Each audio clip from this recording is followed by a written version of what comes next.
Greetings, everyone. Your cartoonist pal Stan here with a live, not at all from Gen Con show that we're doing. Um, I could just stand here with myself on screen alone. That makes no sense. I'm immediately just going to pop up and bring on Owen K.C. Stevens.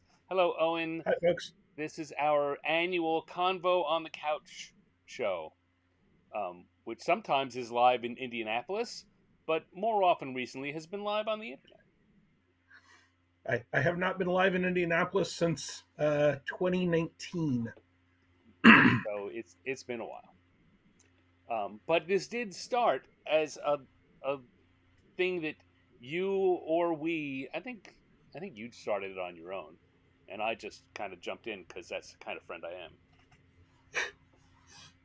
I mean, I discovered early on at Gen Con that if I sat in the Omni lobby, specifically at the time the Omni lobby, it might have changed in the past 6 years, uh, that a lot of my friends and colleagues and people I didn't know but wanted to would at some point during the convention walk by and I could say hi.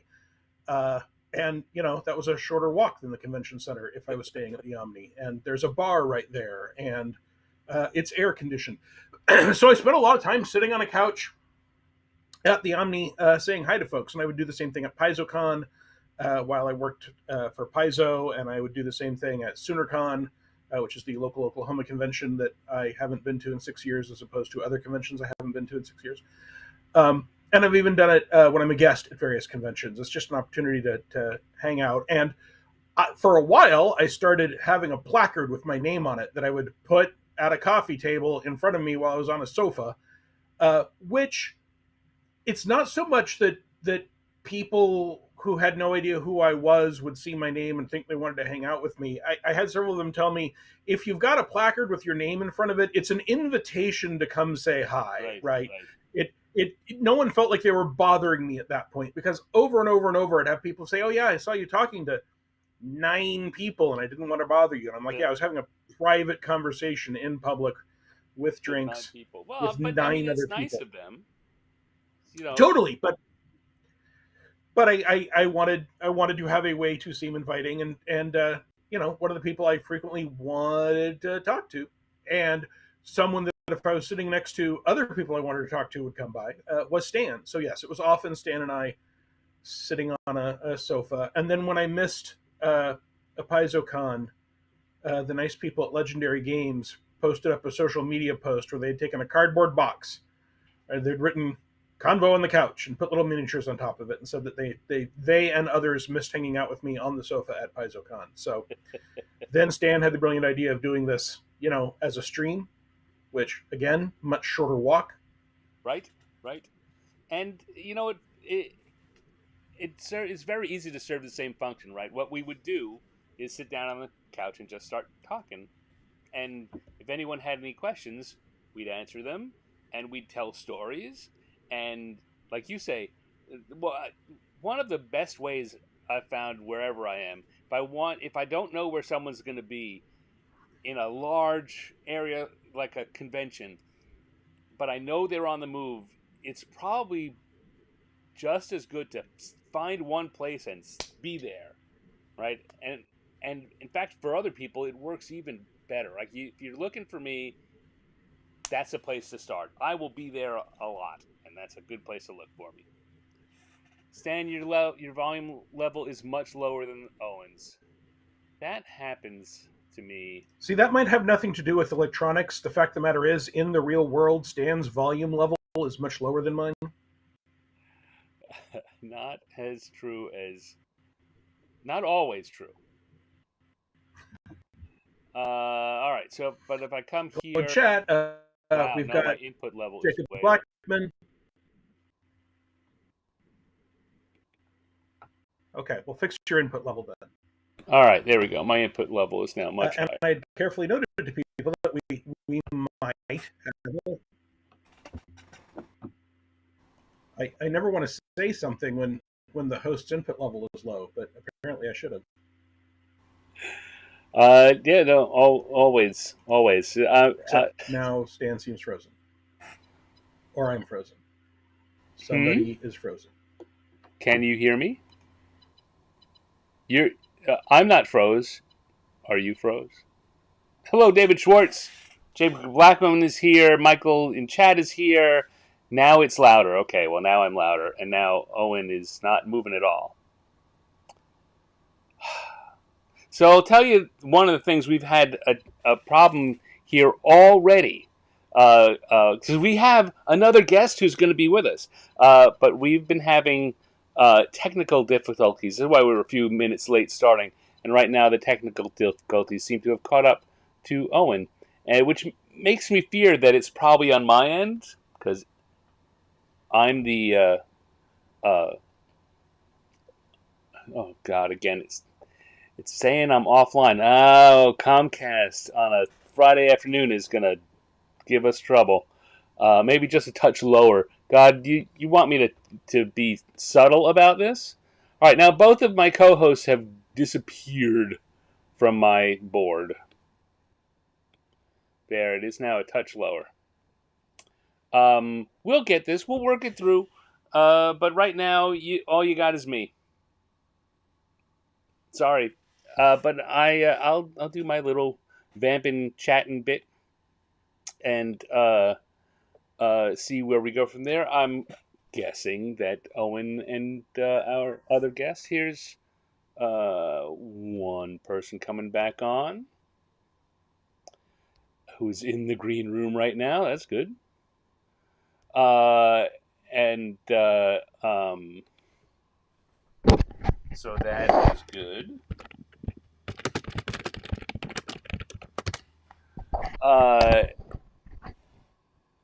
And waiting for Owen maybe to sign in. Like I was saying, my screen told me for a second that. Hello, Owen. Can you hear me? Hello, Stan. I can. Good. Awesome.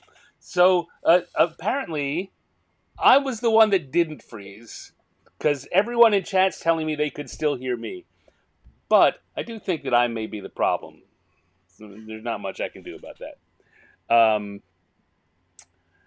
So you know what? Before things get too crazy out of hand, let's just say. So we often have other people come in and join us at these things, and we do have a guest for our show today, and maybe more if other people show up.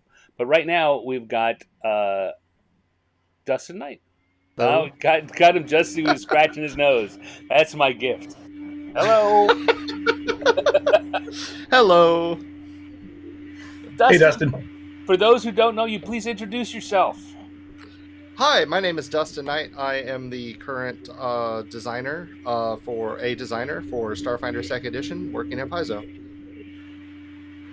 And for those that don't know, Starfinder 2nd Edition is out now at Gen Con. It launched, yeah. And last I heard, had not yet sold out. I hope everyone has a chance to get a copy. It's a long labor of love, and I'm proud to be in the traditions of many great designers who came before me in Starfinder 1st Edition. Like Owen. He said great designer, Stan. Exactly. So let's talk a little bit about 2nd Edition for people that aren't familiar. So first of all, give me the elevator pitch for Starfinder as a setting. Starfinder is a science fantasy setting worth fighting for that is multi-planetary, multi-species, set in the Pact Worlds X thousands of years in the future from Pathfinder, but taking place within the same basic continuity. It's a place of magic and high technology and starships and adventures and mystery and urban intrigue and undead game shows and everything else you could imagine. That's a great elevator pitch. So, 1st Edition Starfinder was evolved from the Pathfinder role-playing game, but was not the same system, right? It was recognizable, but had specifically had the design remit to be 20% less complex. Talk to me about Starfinder 2nd Edition. What game system did you use? Starfinder Second Edition is 99% compatible with Pathfinder Second Edition. Now this is the first time I've heard someone say 99% compatible. When your equivalent, when your martial characters could wield any elemental type of damage, some monsters are going to be ill prepared to deal with that. So you have to adjust. But there are other minor differences that you can enjoy reading about in the GM Core coming out next month in a 3-part chapter I wrote called Anachronistic Adventures that talks about bringing Pathfinder characters into Starfinder and the other way around and how to mix them together. We've got Carlos Cabrera and Eleanor Ferron in chat, and Eleanor says, "Owen, you made Starfinder. These questions are weird. They're not for me, Eleanor. They're for other people that are listening. I know the answers." But as I said, it was the first time I heard someone say 99% compatible. So let's start with a couple of key compatibility questions. Could I take a group of Starfinder player characters and put them in a Pathfinder adventure path? Wait, so before you answer that, I want to try a tech thing here and see if it works. Okay. Because I don't know whether I set it up right. Oh no, I didn't. All right. I thought I'd set it up so you two could be on the screen without me, but I didn't. I was going to say, Nick, before Dustin answers that question, let's cut him out of the feed. I know. Hold on. Yeah. Hold on. I can do that if I come over here and I do this, right, and I do that. Yep. There we go. Yeah, perfect. All right. To answer that question, yes. You can take you said group of PCs from Starfinder in a Pathfinder AP? Yeah, you'll be fine. You should consider the fact, depending on what ancestries they choose, should consider the fact they may be flying at level 1.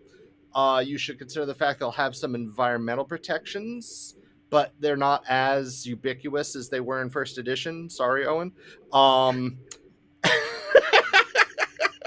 No need to apologize to me, right? I literally had to design remit. I was working with the Starfinder team and the Pathfinder design team. It was designed by committee, right? So anything you don't like, I didn't design, and anything you like, I was responsible for. There you go. Oh, excellent. Yeah. But it sounds like what you're saying is the science fiction tropes that have been added to Starfinder might make especially low-level Pathfinder adventures easier in places. Right. I mean, fighters can throw fireballs, i.e. grenades. That's going to change assumptions about encounter design a little. But if you just skim over the anachronistic adventures and look at your encounters before you throw your PCs at them, which you should be doing anyway, you'll be fine. So let me ask the other question. If I wanted to take a Pathfinder wizard and make them a player character in a Starfinder game, assuming that they had access to all the equipment and stuff that Starfinder has, will that class boot in just fine?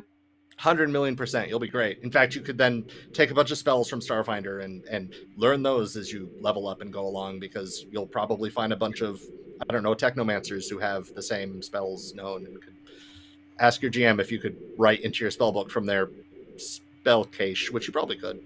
I'd let it happen. I wouldn't. You heard it here first, folks. Dustin Knight says you can do it. So if your GM no, record this, play at it, my table. Tell him that the GM's wrong. Dustin Knight said it was allowed. Jacob Black comments: grenades make monster encounters much easier. They can, right? They can. Yeah, that got posted. Yep. Okay, so that sounds pretty compatible. Right. Yeah, very much so. And definitely the best Jerry is completely just plug and play the monsters. You might give them a laser cannon on their back if the PCs are trying to fly around and guide it, but that's easy enough using the GM core. You could just range attack, plus 16 damage or whatever. You'll be fine. Do you think Paizo is going to do crossover products since you have two 100% compatible? I hope we do all the products. If it was up to me and I had infinite time and infinite money, I would want to cross over with everything, everywhere, all the time. That is a beautiful answer, because it's both very upbeat and positive and reveals absolutely nothing about unannounced product. Yeah, if anyone listening has an uncle who works at, I don't know, Nintendo or Squaresoft or whatever, like, please give us an email. I in a heartbeat want to work on something. Ryan, shouldn't you be like doing something at Gen Con right now instead of making jokes like that? Ryan is hanging out with us on the couch. It's fine. Exactly. That's where you should be. Yeah, I myself wouldn't. I don't know if I always wanted to be a game designer, but I'm not sure if I would have got here if it wasn't for Owen on the couch at PaizoCon. Saw him there, sat down. He was receptive. Got my first freelance gigs, and the advice of just start writing a blog, just start writing a site, just get your stuff out there. So the couch means a lot to me. Well, thank you. At least right now, you're the guy that works at Paizo, so you mean a lot to the couch. So, who is actually on the Starfinder team at the moment, or is it not that cut and dry? No, it's pretty cut and dry. I mean, Thirsty hangs with us a little bit less now that he's associate producer or associate publisher, but I can't help but think of him as part of the team, and his name is on the cover of this book, as he did an absolute ton of work on the player core and the other products we have coming out. Aras Yazgan is our newest designer. He is doing great work for us right out of the gate. Mike Kimmel returned to Paizo and has been knee-deep in Alien Core for a long time, working on monsters. And everyone worked on the player core, so like that's just sure. Yeah, Jessica Catalan is our Starfinder Society organized play person who does so much work that I can't believe we're even considered part of the same team, because organized play is just pure, always releasing new product. It's incredible how much work they do. Of course, Jenny Jarzabski is our the kind of the I forget her title exactly, creative manager, creative head. She does everything, and she's the final word on everything right now, and great person to work with, great person to work for. Absolutely killing it. Yeah, I just want to make sure I got it. And yeah, I definitely did. Yeah, and no, I know you.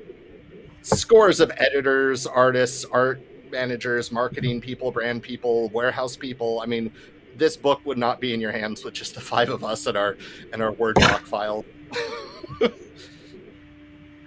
Entirely fair. So there's already the player core, and the GM core is next month, you think, and then Alien Core later this year. Yeah. In the next 2 months, we are releasing Alien Core and GM Core. I don't remember right now which order they're coming out in, but they're the next 2 books in the next 2 months. And then we have Murder Metal City, the box set, for Adventures, and in October we have Guilt of the Grave World, which is our Eoxian adventure dealing with all the undead cool stuff going on there in Eox. And I presume that this is being released under the Orc. Oh yeah, totally. Yep. For those that don't know, the Orc is a game license, an open game license. It evolved when Wizards of the Coast tried to change the open game license, and Paizo decided, I think quite reasonably, that they did not want their publishing empire to be dependent on a license that some other publisher thought they had the right to change. And ultimately, Wizards did not change that license, but Paizo had already decided to go Orc. And once you've gone Orc, you can't go Orc. Not the first time that Wizards thought they were going to get Paizo to do something.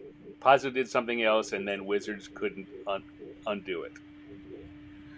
Well, yeah. I mean, Wizards has all the advantages and all the disadvantages of being the 600-pound gorilla that is part of the even larger company Hasbro, right? So that comes with a lot of resources and marketing potential and built-in networking, but it also comes with people being worried about keeping the stockholders happy, which, Paizo doesn't have stockholders; it has owners, and as long as those owners are happy, everything is good. And you don't have as much C-suite turnover, I don't think. We have players we have to keep happy. Yes, absolutely. That's a great soundbite. Someone should grab that. Make them happy. Yeah. Actually, I joined Paizo about 3 months before that happened. 2 months actually before that happened, and there was a bit of a joke when I joined during my interview. They said, "What book do you want to work on more than anything?" And I'm like, "Well, I know this is cheating, but I would love to work on a Starfinder 2e core rulebook. But I know that won't be for many years." And they're like, "Yeah, that's true, but we're happy to have you on the team." And then I was working on designing a new base class for first edition, and suddenly the monkey paw curled, and I found myself knee deep in looking through all the Pathfinder remaster books and a Rage of Elements for OGL terms, and helping reformat that. And yeah, it was quite a time. Quite a time. So now I have to ask, what happened to the base class you were working on? It's now on the board for 2e. We love the idea, and we'll definitely want to use it again in 2e. But I mean, definitely is such a strong word. I want to use it in 2e, but I could probably list off 30 classes I'd want to build in 2e now that I know we don't have the bandwidth to make. I mean, Ryan, name an X-Men, I can make it into a class, right? Like, it's just fun. Ryan Costello in chat just noted, I've been listening to my original podcast from back when 4E launched, and so much of this conversation could have been from that year. Yeah. Yeah. So, I know that Paizo has already announced when they're going to be doing the Technomancer and the Mechanic, right? Those classes are coming, they're just not ready for core.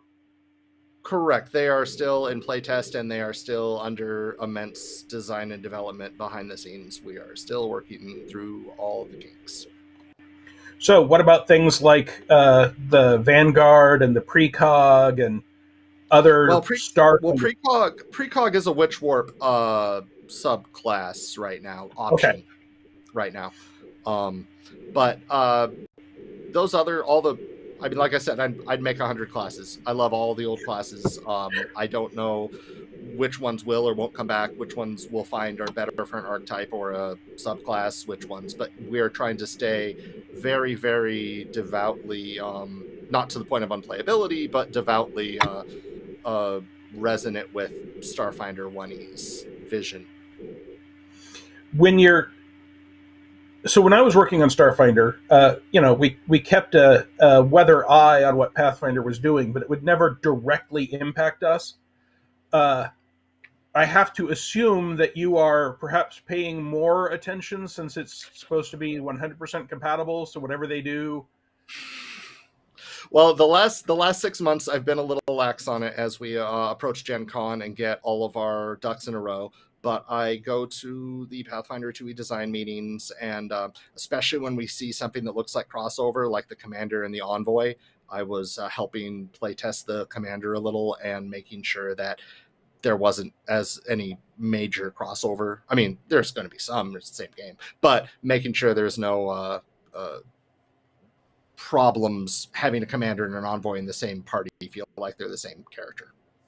That's the way of putting it, I guess. So speaking of trying not to have too much overlap, talk to me a little bit about the challenge of having both the fighter and the soldier in the same game system. Well, the soldier is not going to be your highest damage dealing character in the party. They're kind of a tank, which is where the approach we kind of took with the soldiers. We wanted to see a martial tank, and they definitely tank by being the big guy in the room with the flamethrower that you want to take out because he's scary and has a big flamethrower.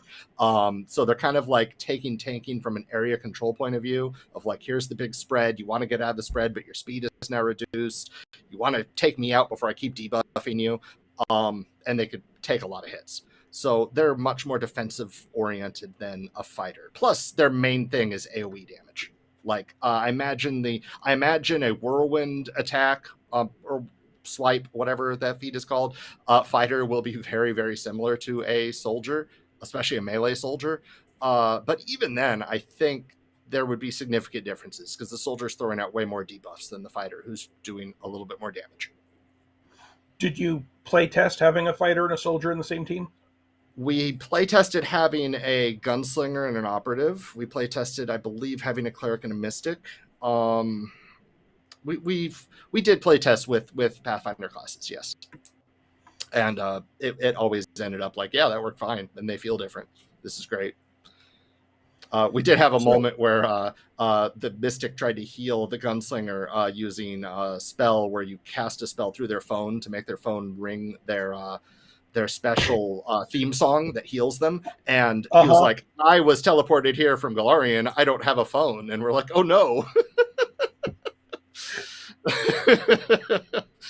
One presumes that a parrot shows up with a note in their mouth, and when you unroll it, it has the song written out for you. And right.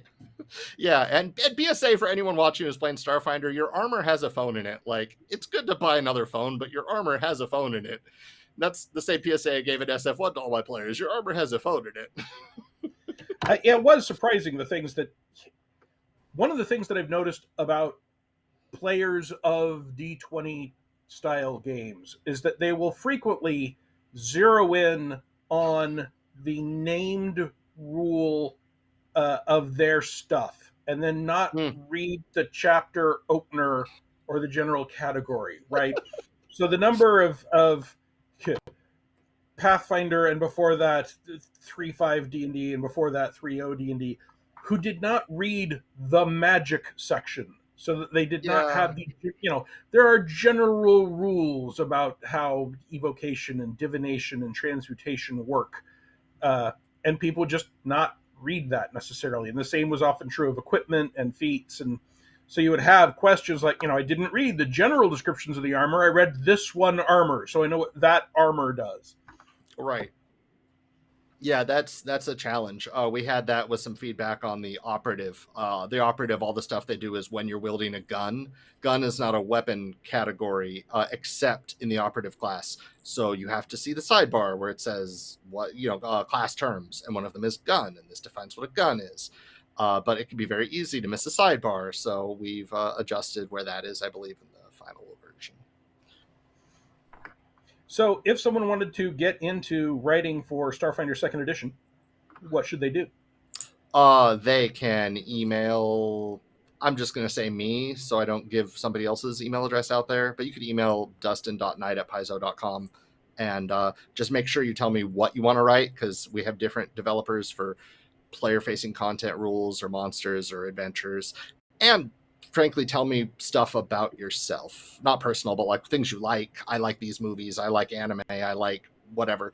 Tell me stuff that you like that you want to write about, even stuff in the setting. I like Skittermanders. I'll write anything about Skittermanders. That really helps you get what you want. If you just tell me I'll write anything, I'm not going to write anything in your Rolodex, because there's not, what can I write there? They like everything? No.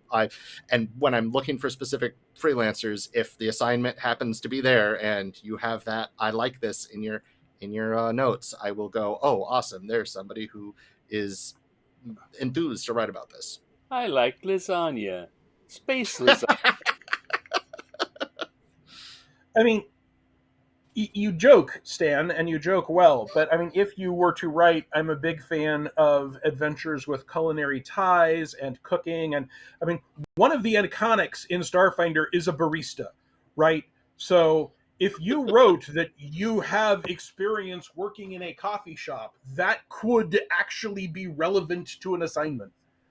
I know I have notes from Jason Keeley for an idea he had for a food world Starfinder adventure, right? Where you've got a planetary fast food restaurant where things go horribly wrong. That's not out of bounds for a Starfinder adventure. Right. Yeah, I just wrote, I gave suggestions for a food themed thing, and that's as detailed as I'll go. Before Gen Con. Which I don't think it's too much of a spoiler that food exists in Starfinder. I want to play a Starfinder inventor whose breakthroughs are all quaint and old-timey. I mean, you could do that. Yeah, just play an adventure from PF2. Sorry, I didn't mean to cut you off there. No, you're good. You're the guest. It's fine. We're all here on one happy sofa. We are.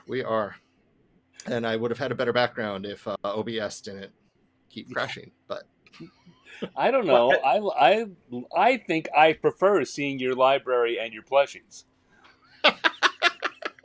well, thank you. There's also a weed whacker back there over my shoulder. If anyone's wondering what that is. I was. I thought it was your PL4 weapon. So yeah. It's my tactical weed whacker. Yeah, it has a Again, raising not and out of does more bounds for damage to Starfinder. plants. It's a level 1 item. Yeah, you could spend an action to clear a 5-foot square of overgrown brambles. That counts as difficult terrain, but not greater difficult terrain. Again, players, you heard it here first. If you have a weed whacker, Dustin Knight has officially declared. I guess it would also have the professional gardener trait, and then it would be martial, I suppose. So then you could use it as a simple if you're a gardener. Anyway, I'm thinking too much about this. So we see how the sausage gets made. Yep, we're in Zoom and we come up with some silly joke or idea in chat, and then somebody goes, that could actually be a thing. Let's talk about that for a minute. Well, I mean, Starfighter First Edition had the Grenades of Wonder, right? Which were like a Rod of Wonder, but you pull, you throw, you got a weird effect. Yes. Those came from me just needing to come up with something at PaizoCon when I was running the Delve, right? The Starfinder Delve. And I just wanted to do... And so I mentioned the crazy stuff we'd done, and several other people on the Starfinder team at the time were like, "What? Wait, Grenades of Wonder? Oh, we have to have Grenades of Wonder." So and they ended up in the armory. No guarantee that they will end up in second edition, but it's exactly the sort of course that reloading the string on the weed whacker takes 5 rounds, unless you have the quick reload feat, in which case you can do it in 2. See, it shouldn't be 5 rounds, right? It should be 15 actions. It's 15 actions that you can break up over however many rounds as you want. Oof. So, oh man, yeah. Yeah, I mean, carcinization, that's a fan favorite. I see people talk about that. Was just us goofing around in chat, and I'm like, I want an offensive polymorph spell. Let's turn people into crabs. Absolutely. And it's a anyone that isn't familiar with it who looks up the word is going to have a fun rabbit hole day. Yes, be that day's lucky 10,000. To quote XKCD. Anyway. No, that's absolutely XKCD. Okay, cool. Got that right. Oh. So what have you been up to? Well, I'm running my blog, where I have recently started weekly posts, except not in the past 2 weeks because life got crazy. Weekly posts on a new role-playing game I'm building from scratch. And that is for paid patrons only, because I figure that's actually worthwhile. Just give them live crabs. And David Schwartz says, did you see the article about how anteaters have evolved more times than crabs? And weirdly, I did see the article about the fact anteaters have evolved more times than crabs. It's a look that up, folks. Again, it's fun. I actually did some work for Wizards of the Coast for the first time in a long time, cool. Of which I believe none can be announced yet. But fun. There are a lot of people at Wizards that I got to know when they worked at Paizo. So that does, I admit, give me a advantage of being able to contact specific people, right? Like Dustin Knight just gave out his email, but if I was dying to try and get some Starfinder 2nd Edition work, I would not be shy about reaching out to Dustin or any of a dozen other people I know at Paizo.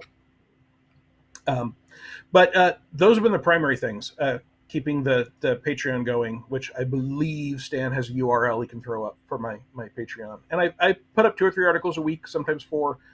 I try to make sure that there's at least one every week that is for free members, the people that sign up but aren't paying me. And then there's another one for paid members, which is currently that design.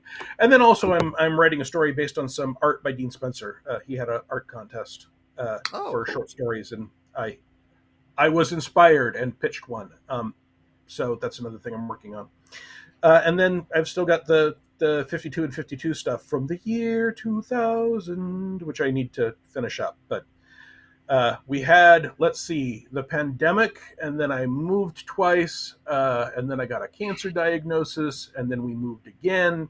So that ate up. I'm not saying it's reasonable that I'm 5 years behind on turning over that stuff that was all supposed to be done in a year, but it's at least understandable. Yeah, yeah. I've used some of the 52 and 52 in my own home game, and I'm keeping. I like reading the horrifically overpowered class features for Pathfinder 1E. I genuinely don't understand why those are so popular, but as long as people like them. Yeah. I mean, they say horrifically overpowered, but if you match just a straight up horrifically overpowered class with like not too much splat book with a multi-class monster, you'll be fine. Yeah, do you really not understand why those are so popular?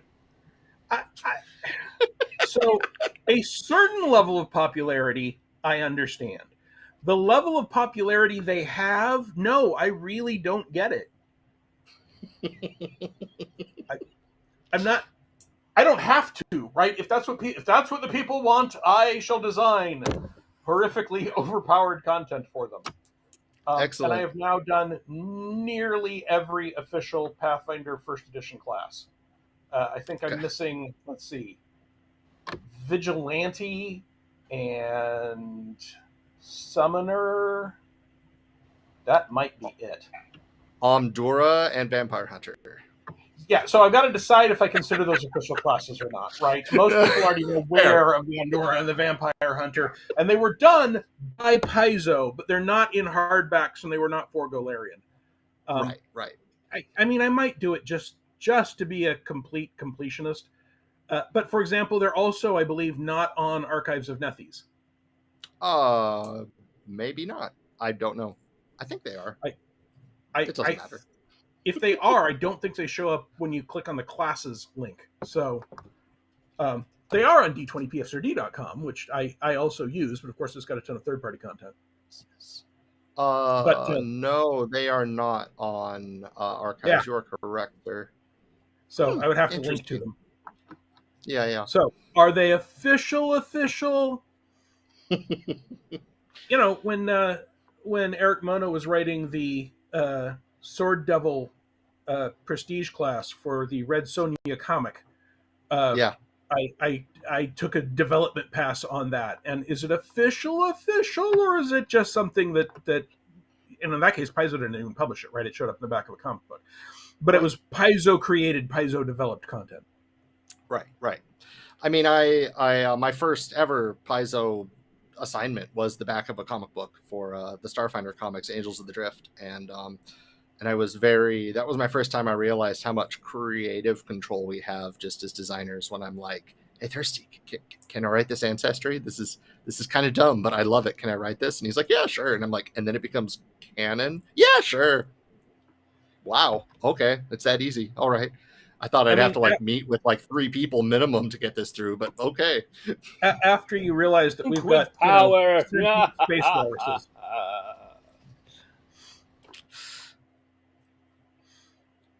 And for that matter, strawberry machine cake. And if you're at Gen Con, I'm told they are actually serving the strawberry machine cake as a drink at the Omni Bar. So, swing by.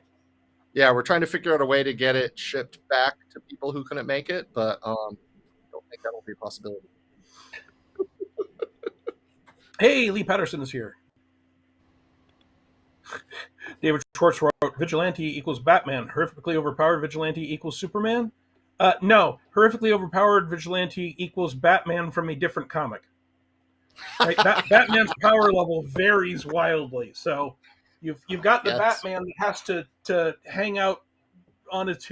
Eleanor said, "Someone take a picture. Someone take a picture of the strawberry machine cake for poor Eleanor." Please. Creator of strawberry machine cake, for those that do not know. Yeah, I mean, horrifically overpowered Vigilante would be Card Captor Sakura at the end of the series. Oh, wow. I mean, yeah. if you look at Batman, you've got a whole range of powers. Dark Yeah. Knight, yeah. Uh, we'll see. We'll see. There's a reason I haven't done the vigilante yet, and honestly, the main reason is it's alphabetically near the end. Oh, yeah, that's fair. It's not at the end, but I was doing the base classes first, and then the hybrid classes, and actually I was doing the core classes first. But point is, we've already published the Magical Girl. Yeah, I know. But there could be more Magical Girls. Magical Girl is a huge genre. Eleanor, you know that, Eleanor. That's a massive genre. Well, I mean, I always thought if you really wanted to do a Magical Girl right with Pathfinder First Edition, everyone's Gestalt, and one of your classes has to be Vigilante Magical Girl, and then you have another whole class. Right. Agreed. Completely agree. Yeah. I played a Vigilante Magical Girl, or Magical Child in PFS, and it was a bit of a challenge without the Gestalt. The Gestalt would have made it pop. Without the Gestalt, all I could do is like min-max diplomacy. Which was fun, because I could friendship talk. Yeah, I could friendship talk like enemies into submission, because Geas as a standard action with your diplomacy check is totally fair. Yes. Unhinged. So I know you are not at Gen Con. Are you planning on hitting any cons this year? Oh, I mean, I kind of want to do maybe SkullCon if that didn't already take place. My time has lost meaning a lot since 2020. But I am in semi-isolation as I'm looking after someone who's sick, so I can't go out and get sick. I understand. Yep. And that has given me this opportunity to go out online and talk to all of our fans and connect with them while the rest of the Star Friends are in Indy, connecting with all those fans, which is great because not everyone can make it to Gen Con, and people want to feel like they're part of the celebration as well. Absolutely.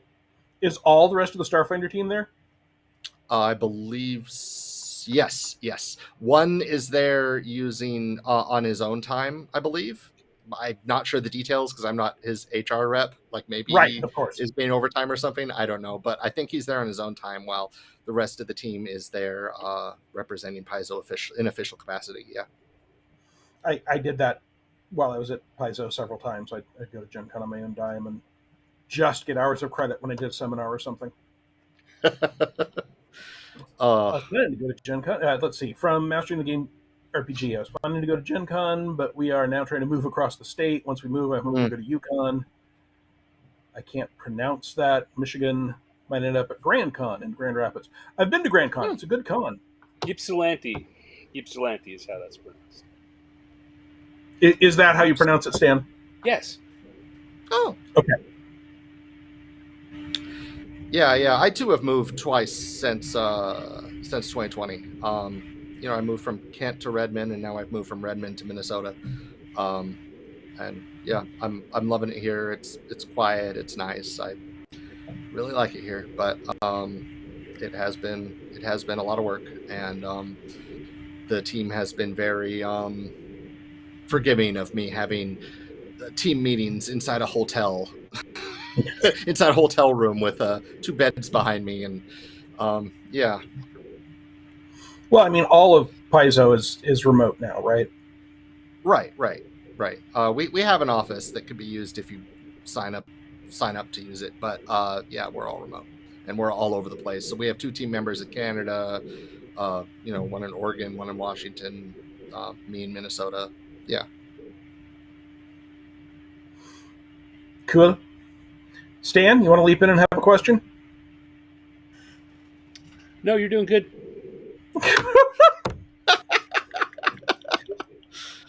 Oh, you're on this couch too, man. Yeah, but even when I'm on the couch, I will often just sit there and say nothing for a long time. I know.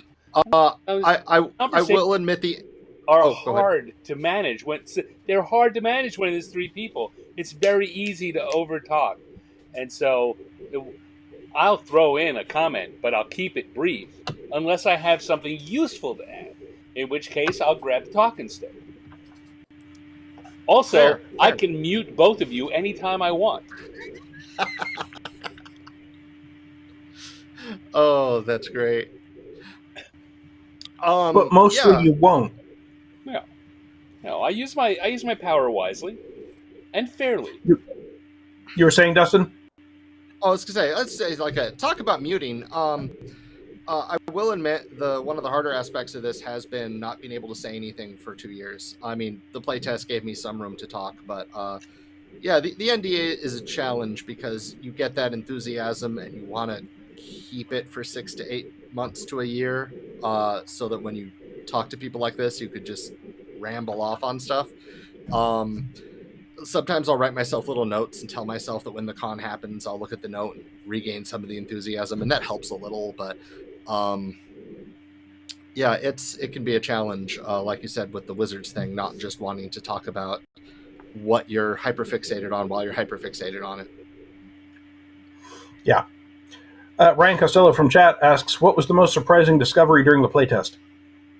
Okay, so I was sleeping one night after a long day of dev, and I woke myself up in kind of a panic. I don't know why, because it's just a game, but woke myself up in kind of a panic and realized that the radiation sweeper is a tech item, which means it's not immune to radiation. So you could pull it out to scan the radioactive material, and then it just doesn't work. Which I then had to quickly write in the book. The radiation scanner is immune to radiation, and that's become one of my little favorite lines in the book now. It's such a minor thing, but it just really makes me giggle. So if I build a sphere out of radiation scanners and stay inside, I'm perfectly safe. Ask your GM. There we go. There's a nice safe answer. I would say no. Get real. It's immune to it. It doesn't block it. If you shrink to the size of a tiny creature and crawl inside the radiation scanner, maybe no. I'll give you a circumstance bonus to the save. I'll give you a humor bonus, but that's about it. Oh, so, man. For a long time, I played in the IFGS, which is the International Fantasy Gaming Society, which is live action Baffa weapon D&D out in parking lots and woods and parks. And you could make a foam shield. And originally, the only rules of the foam shields was that they had to be soft and at least 2 inches thick of foam. And we tended to use 2-inch thick foam with nothing else and put straps on it. But since that was the only rule, and anything that hit your shield did not hurt you, tower shields got bigger and bigger and bigger. And we started to joke that it might be worth making just this turtle dome with 2 handles on the inside and just pick it up and move along. And they did eventually put a inch size limit on it, which meant that very, very, very little people were suddenly much more easily protected by shields, which I suppose is fair enough. But I am not a small person, so it was less useful for me. But I tend to think about that when I have questions like, okay, so if this is immune to damage. Yeah, we had another focus spell in the game that originally we wanted it. It started off like, can this just be an auto death spell? But it was a little like 1 level too low for that. And then we're like, well, what if it just did infinite damage? And that caused my alarm to go up because that does silly things with damage redirection, and like they take damage equal to the amount of damage you deal, and you heal and stuff like that. So we switched it from infinite to 99999, and that also brings a little smile to my face. Justin, your story about waking up with an idea reminds me of one of my favorite stories from Bill Slavicsek when they were working on the original Torg game. And I don't know how familiar you are with Torg, but it's got some math in it. It's from the era when games often had math in it, and they were trying to figure out. And I don't think this was a formula that wound up going into the published game, but it was something that they needed to get the system they were working on to work. And they just they just couldn't figure it out. And he and Greg Gordon were working long hours, often overnight, in the office on Torque at that point. And they were there very late. And Greg got tired. He said, I'm gonna go into the break room and take a nap." And Bill said, "That's all right. I've got to type up all the stuff we've just been doing. Go and do that, and I'll work here." And he's sitting there typing up the notes of what they'd been working on till 2 a.m. And about 45 minutes later, Greg comes busting out of the break room and says, "Write this down." And he rattles out the formula. And Bill writes it down and looks and checks. He says, yeah, that's it. That's what we've been looking for. How'd you get that?" And Greg's just in there, says, "The elf told me." And Bill says, the elf told you?" And then Greg informed him that he had, throughout his gaming career, throughout his lifetime, he'd had this thing that would happen in his dream where this particular elf would show up on something that he'd been noodling about and either whisper or tell him the solution to the thing that he'd been looking for. And more often than not, it turned out to be right. And in this case, he'd gone to the break room and had a little nap, and the elf came in and told him the answer. So they typed it up and put it in the game, and Torg is a reality. Awesome. Thanks to the elf. Torg is one of the games Torg is one of the games I was looking at when we were working on the original Starfinder, because I wanted to be familiar with what I thought of as all the big science fantasy RPGs, right? So obviously Shadowrun, 40K, Torg, some of the superhero things. Yeah, there's not as much magic in Traveler, but yeah. But Space Opera, which always had, things that were obviously there to be Lensman and Jedi. Speaking of math. Great transition. I suspect one of the reasons I did well with math at certain levels in school is that I was a big fan of champions. So I was frequently, all right, take this number, multiply it by 1.75, then divide it by 1.187, and that gives me an end result. Now, I can either divide that by 5 to be a slot in a multi-power, or if it's an ultra slot, I can divide by 10, but then when I'm using that power point, I have to use all the power pools, and people are like, this is fun. Michael in chat says, how much does Star Frontiers influence Starfinder? From the beginning, the answer is non-zero, but not a whole bunch. I did play Star Frontiers, but Star Frontiers was a good deal less of an influence than Gamma World, if you're looking for old school TSR game influences. And in fact, you mean that mechanically or thematically? Thematically. Mechanically, neither of them impacts it kind of at all, really. Mm-hmm. We looked at Star Frontiers when we were looking at Starship Combat.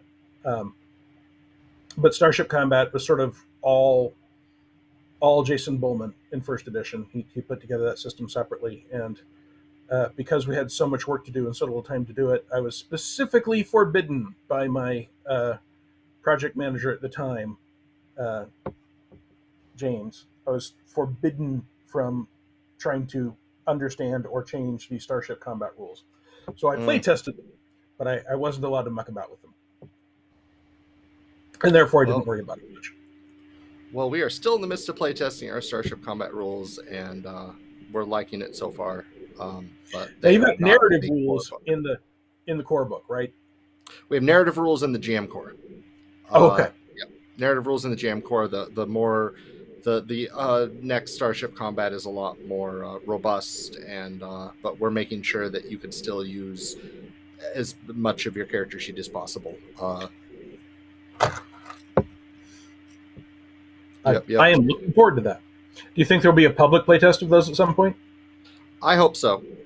That is to say, I don't remember right now. I can't break NDA if I don't know. Well, If there that's isn't, not necessarily true. I have broken NDA accidentally without realizing it a time or two because I forgot that something was in fact covered by NDA, and then spontaneously had the idea live on stream. So, oh no, oh no, never got in trouble for it. I talking about getting ideas and dreams. Yeah, I made a fake Discord account just so I can message it myself with ideas I get when I wake up in the middle of the night, because I know Discord is up before my notes app is. Yeah, and I still see some little things in there. They're always worded really poorly because it's the middle of the night, and spell damage, void damage to life, spell web shape. And I'm reading this now, I'm like, what does that even mean? I can't remember. And I have to be like, oh yeah, we called the Vitality Network the Vitality Web at one point, or we had 6 names for it, which really sucked because then you couldn't just Control F through the file. I mean, you never want to do that anyway, but that was one of the big tasks of getting the book out, was going through Mystic over and over to make sure I got the name to whatever the final name was, because I kept changing the development. I am familiar with that pain.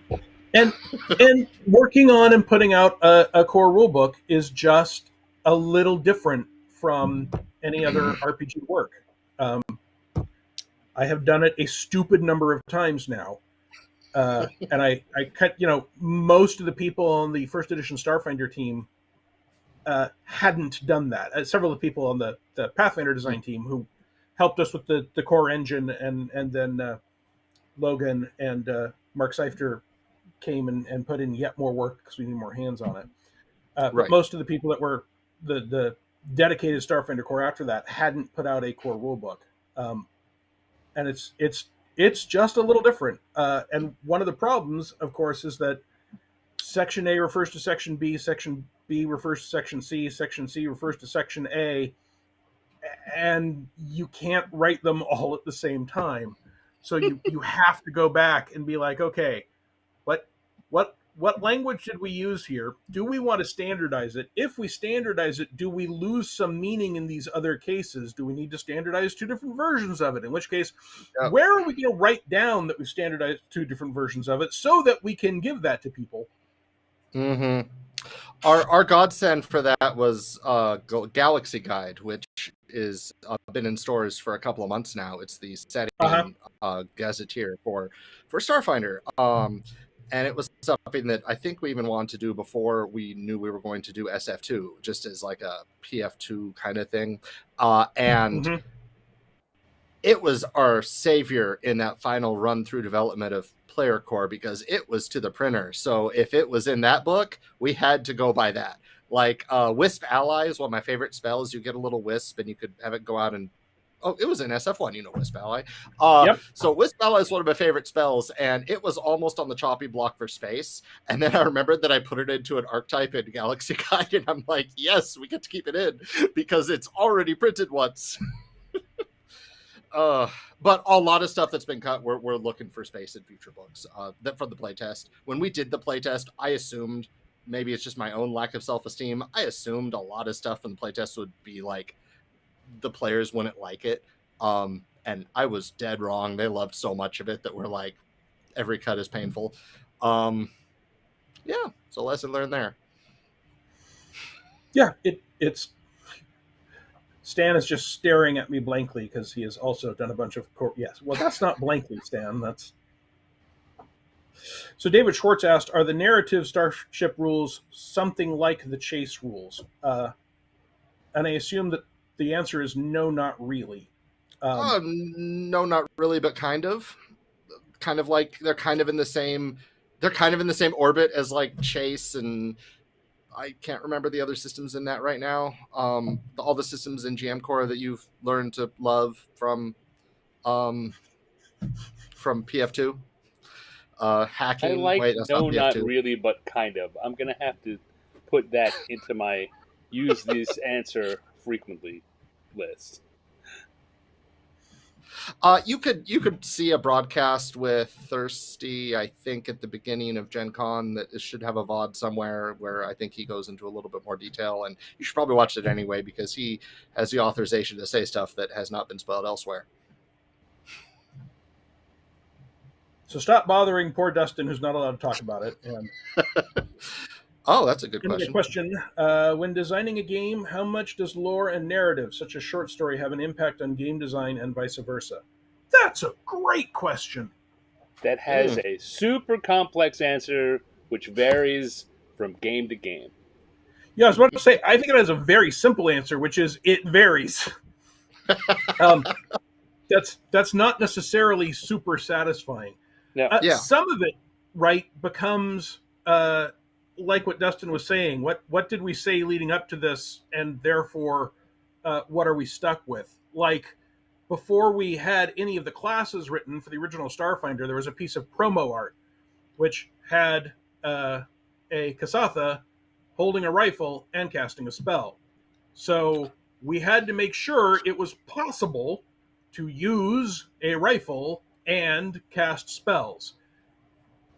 And that's not necessarily a difficult thing to do, right? And in first edition Starfinder, it's just a matter of, okay, am I willing to burn the proficiencies so that I will get more damage with the rifle, which does more damage? Mm-hmm. Or am I willing to, take like the frenetic adept archetype, which will give me some spellcasting ability? But Right. you find things like that. Concept art frequently has to be done before the rules are done. So one of the things you're looking at is, hey, we gave this envoy a sword. It sure would be a shame if our iconic envoy can't be created just using the envoy class. So we probably want a weapon that envoys are allowed to have that looks like a sword. Yeah. We made sure Zamir got a light post instead of a sword in 2E. Right.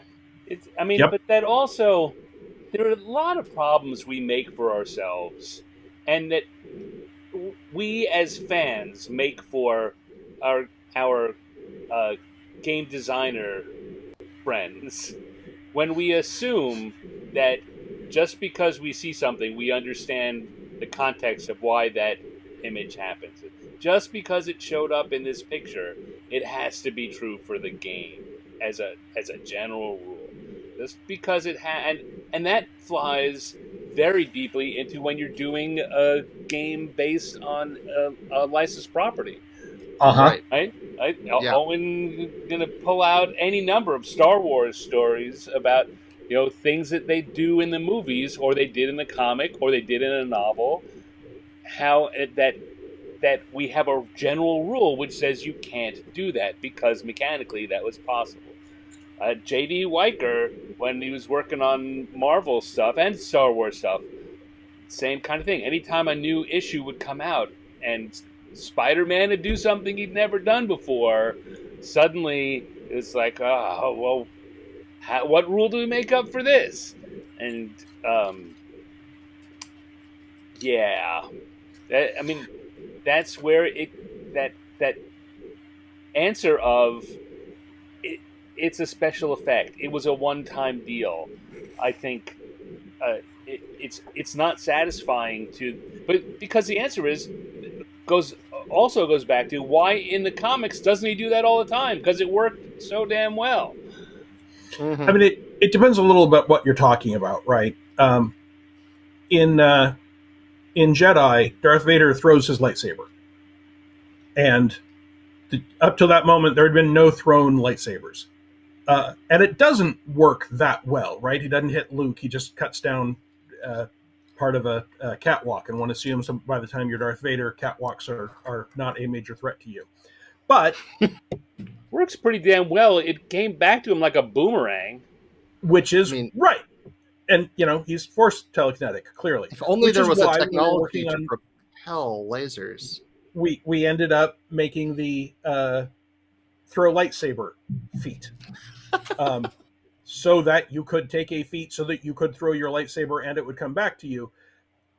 And that was to emulate that scene, but it was also because we could just make it super easy if you burned a feat on it. Otherwise, the GM's having to go, okay, so we've got rules for throwing a weapon, so he threw his weapon, and I guess the lightsaber stays turned on, even though mostly they turn off when they're out of someone's hand.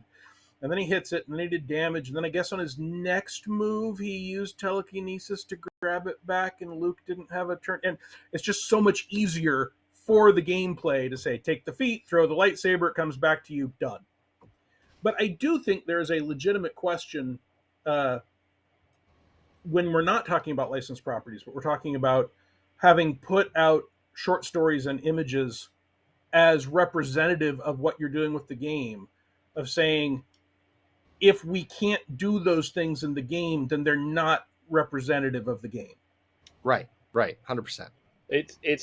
It's a tough line. I mean, it's a tough line to walk because it requires, and we've all seen this, requires your writers to understand what a character can do mechanically in the game. Yeah.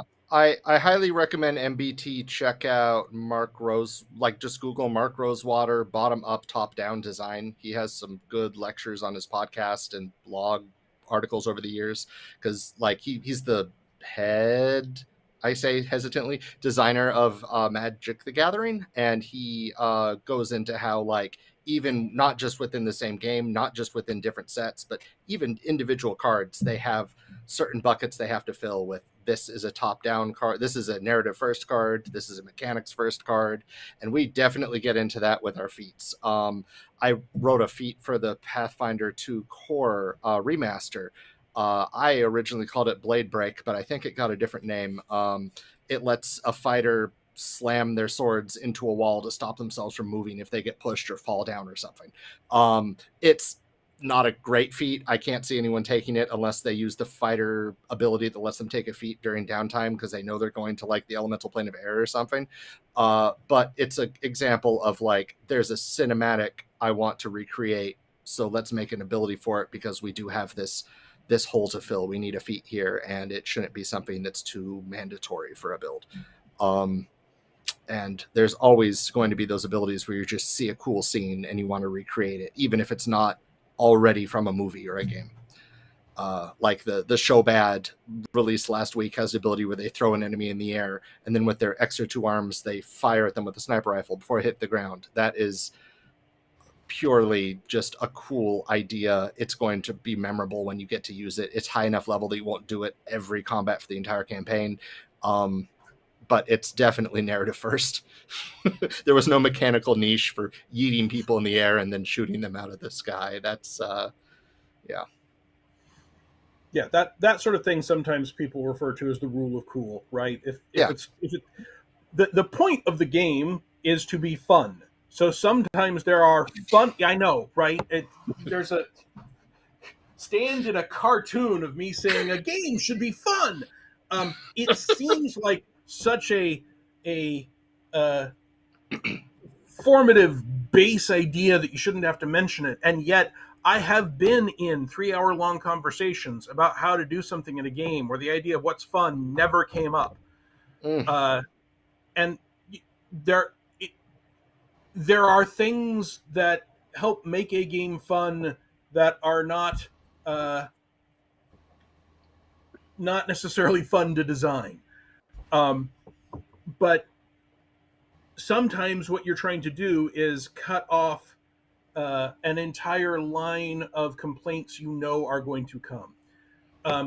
With Starfinder, when we were doing the ability score rules, there were a lot of people who, before we even released a playtest, were going on and on and on and on about how if they could not have their characteristics get lowered below baseline, then they could not play a character concept they wanted.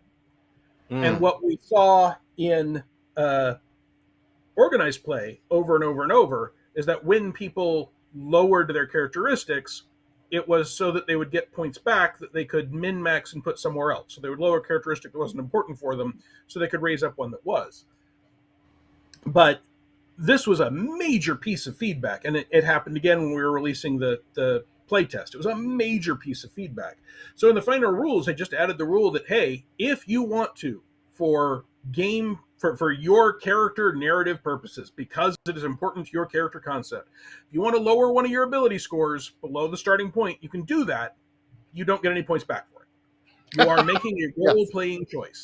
So because what people always claimed was, I can't play my character if I'm not allowed to say, hey, they've always been weak as a child, they have a strength of 6.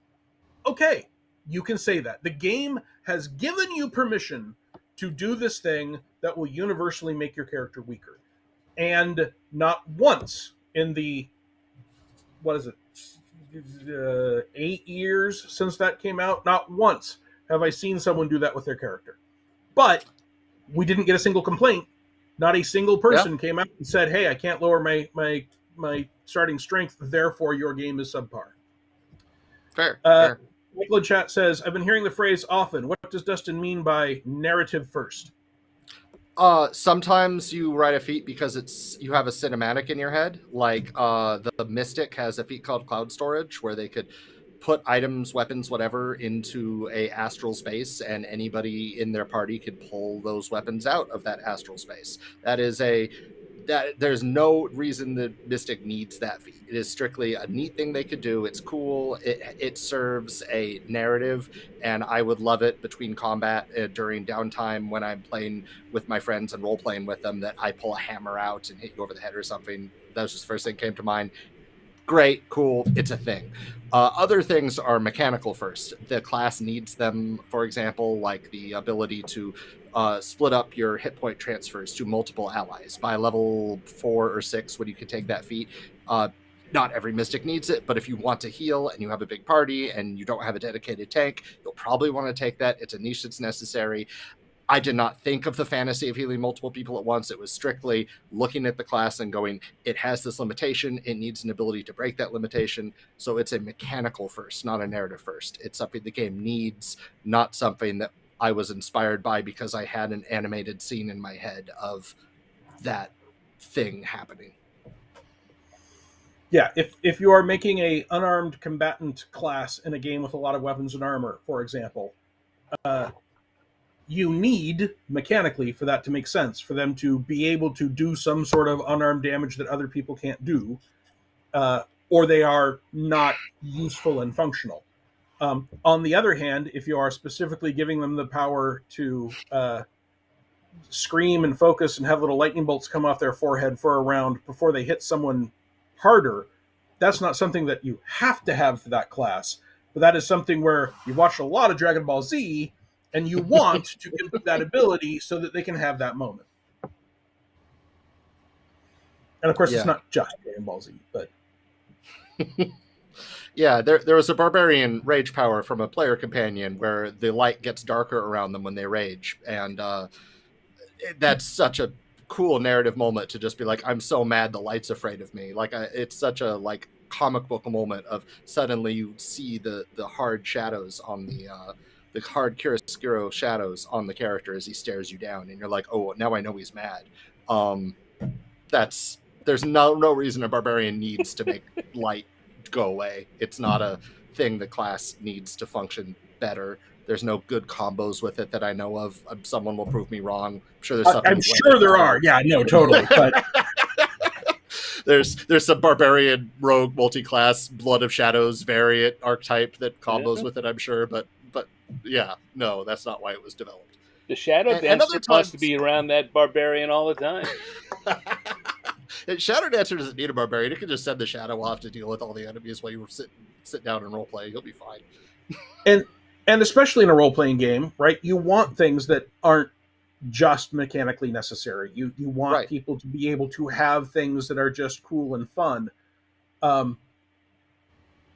And then you start to have to worry about, if this is cool and fun, is it cool and fun and good enough because I'm spending a resource on it? Or is it cool and fun and so good that now everyone has to do it? Or is it cool and fun? These things, is it cool and fun to achieve one aim, but because it's there, it now unlocks 6 things I don't want to happen? Yeah. Or, for that matter, by having created this explicit cool and fun option, I have pretty well said that you now can't do this without having selected that option. And did I really mean to say that? Any stories of when narrative first ideas didn't work out that you thought, or or worked out that you thought wouldn't? So in Go the ahead, original Owen. in the original Starfinder, uh, the experienced designers in Pathfinder did not want player characters to be able to create their own gear. Mm. Because the way that worked in Pathfinder was that you made things cheaper than if you bought them. Right. And that meant that crafters could break the expected wealth by level. So building things kind of made you weaker than other people early on because you had to spend those resources and you didn't have the money to maximize them yet. And then later you were more powerful. So it created two imbalances, both of which are bad for the game. Yeah. I consider the genius inventor and field inventor to both be important concepts for a science fantasy game. Right. I'm a fan of Tom Swift novels and the Frank Reed Jr. before that, and some of the Edisonades, and for that matter, watching Scotty modify or Spock modify a phaser to hit a different variance out in the field, that kind of stuff. So I absolutely wanted narratively for people to be able to build stuff. What I ended up going with that we put out in the playtest was that you could make things if you had ranks in the appropriate skill equal to the level of the item, which you want those skills anyway. So I'm not requiring you to spend an additional resource, right? There's no crafting feat. If you have the ranks, you can do it. And then I said the cost is the same as buying it at the market because, of course, this is Starfinder. So everything you buy at the market has been mass produced by the 100 million, and they can make it cheaper due to economy of scale than you can when you're bespoke building a single holy plasma rifle. The upside of it was that if you made it yourself, it was slightly tougher. You had some advantage to repairing it, but also it meant that you could build exactly what you needed out in the field rather than having to wait till you went to Sears and Roebuck, space. So if we are flying to an ice world and I'm a player and I'm like, well, I've got all these UPBs, which is money that you can turn into stuff. I've got all these UPBs. I can make myself a flamethrower, maybe even a fairly weak flamethrower, because I know that we're going to an ice planet, so I bet there are ice monsters. And within Paizo, there were a lot of people who thought that would not be popular because we were telling people you can build stuff, but it doesn't give you the advantage that building stuff does in this other game system. It won't make you more powerful, et cetera, et cetera. But it was received very, very, very well. And that allowed us to have all the, and we could even then do things like, okay, you can build something up to one level above your ranks if you have this special high-tech lab, because you can buy things one or two levels higher, and you still have to have the money for it. So all that automatic balancing was there, but you could, if you wanted to be playing an inventor, you could make things. And then we played with that more, like with the character operations manual. We had experimental weapons and experimental armor as things that a mechanic, for instance, could take instead of a drone or an exocortex, which could work with that whole inventor mechanic concept. But that was a case where the drive was very much, here's a character concept we want you to be able to play. We want you to feel like your character can make things. And then having made that decision, here are the rules for it that will have much less impact on the game than similar rules have had in other games. I kind of like it's David Shepard. I kind of like the way 3E gave people level adjustment / racial hit dice / effective character level mechanics, but then some folk who used those extra options complained they were not fair, and then 4E started to drop the penalties, but say that PCs could not be large or otherwise have big advantages. Personally, I'd rather have the big penalty and the choice to take it. I mean, a lot of these things are going to be personal preference, right? You can't make a game that does everything the way everyone wants. Again, when it came to first edition Starfinder, we largely didn't worry about size the way that Pathfinder did. Part of that is that it's much less built on being able to go into a dangerous building and clear it out. So, there are a lot of published Pathfinder adventures where if your character is huge, you can't go in the room with the adventure. You don't fit down the adventure hole. There's an adventure in the hole. There's an adventure at the bottom of the hole. You can't get into it. That's much less the case in Starfinder. And one of the reasons for that is that Starfinder already assumes that there are all these sapient species, and there's a whole galaxy of stuff out there. And there is a size at which you wouldn't necessarily fit into the room. We haven't done any colossal player character species. But even then, potentially you could, right? You could, okay, you're a floating space whale. And then if that's what we want, then we do the narrative thing where we say, okay, you're a floating space whale and you are always in orbit, but you can form a psychic probe that is size medium and has hit points and perception and can go around and do stuff. So yes, you get to be the psychic space whale, and maybe you have your own rules for starship combat, but for everything else, you're sending the psychic probe out there because otherwise you don't have fingers or lips or equipment, or you're in orbit.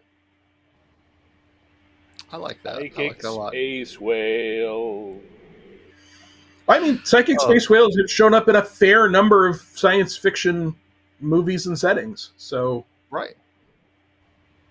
Plus, once when I was like 16 and I was playing a game of Gamma World at a convention, one of the player characters was in fact a telekinetic, telepathic, flying blue whale.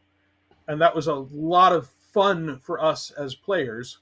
And we set up camp on the back of the blue whale, and we floated across the savannah and used them as a mobile platform. I think the thing that this most brings to mind is just the general, the general thought about the difference between designing a core game for thousands of people to use versus designing something that works for your game at home. Right. All of these things, other things that David was talking about, the thing is, you could keep using them in your game. We talk about that a lot. Just because Wizards stopped using them or didn't adapt it, slap it into your 5e game. It's not going to be that hard. If it's based on something that was designed to those specs to begin with, the conversion is going to be easier than coming up with it from scratch yourself. Yeah.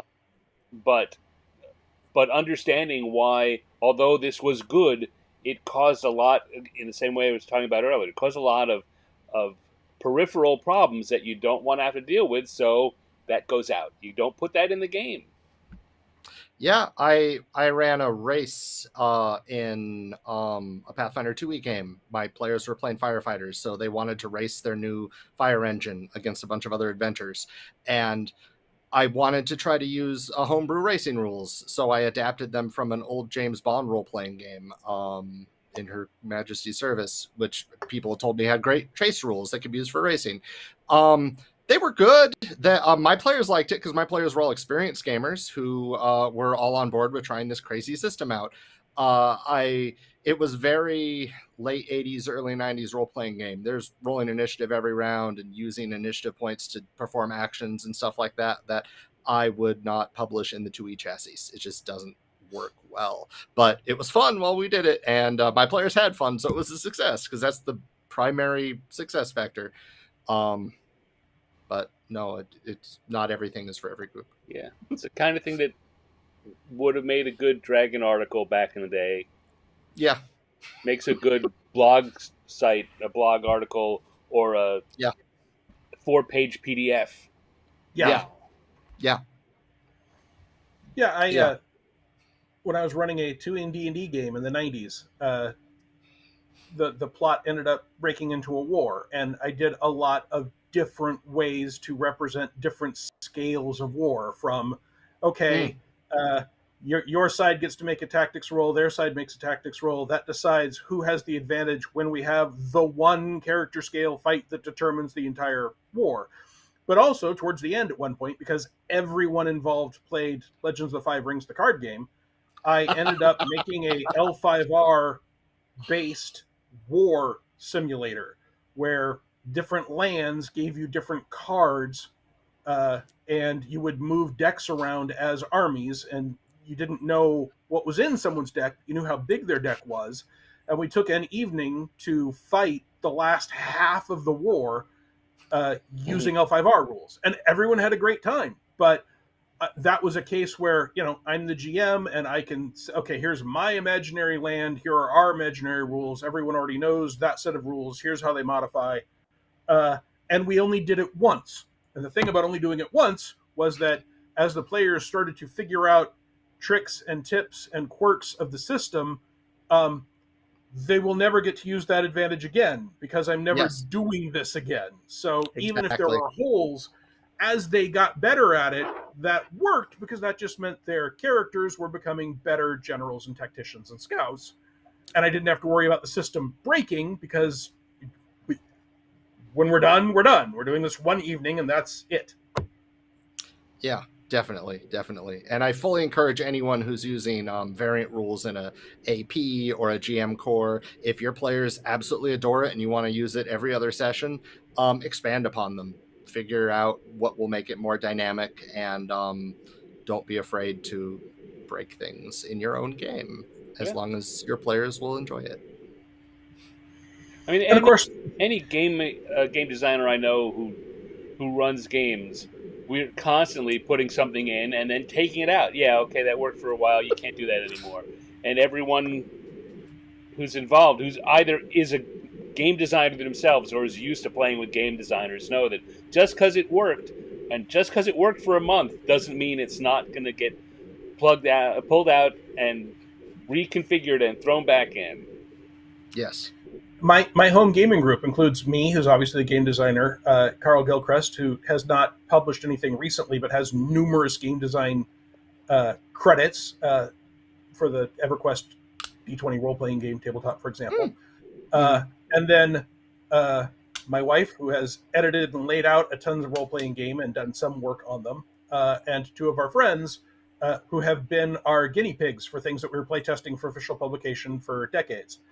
And it is not at all unusual if one of us comes up with a unusual combination, right?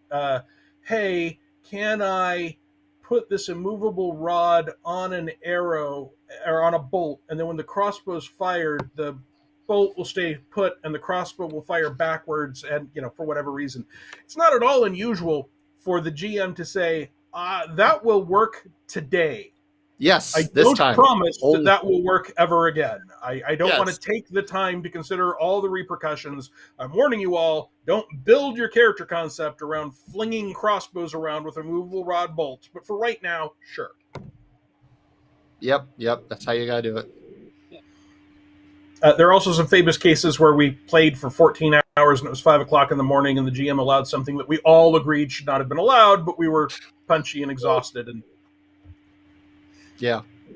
Literally, a famous example was a paladin strapping the cleric to a rope, swinging the cleric around her head, throwing him over a chasm so he could grab a tree on the far side so they could all cross. Yeah, we shouldn't have done that, right? That was bad. Again, that falls into the same category of something turning up in one episode of a TV show or one of a comic. Yeah. Yep. Yeah, and there's a classic Avengers comic where in one panel, Captain America's shield is disintegrated. And it's back in the next comic with no explanation whatsoever. Well, it's like when they were playtesting the MSHAG, Marvel Superhero Adventure game, the Saga system, card-based game. And someone was playing Cap and looked at, how far can I throw this? And the rules really were based on if you could hit an impossible level success, you could do something impossible. Yeah. And so Captain America threw his shield across the Atlantic, hit Captain Britain, and it bounced back. Because he Mike set some ridiculously high impossible number, and he got just trump card, doop-a-doop-a-doop-a-doop-a-doop. I got a result of 30. Crikey, what just hit me? Yep. Chances are Captain Britain had it coming. Yeah, well, yes. Mm-hmm. To answer another question in chat, somebody asked, I've noticed Paizo likes to create new base classes.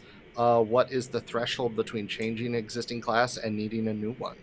And Owen, if you do want to answer, I know the games you worked on at Paizo had a lot of class archetypes and modifiers and ways to make the rogue function like a wizard if you want to do that for some reason, or the wizard function like a rogue possibly. I don't know how right now, but I'm sure you could do it.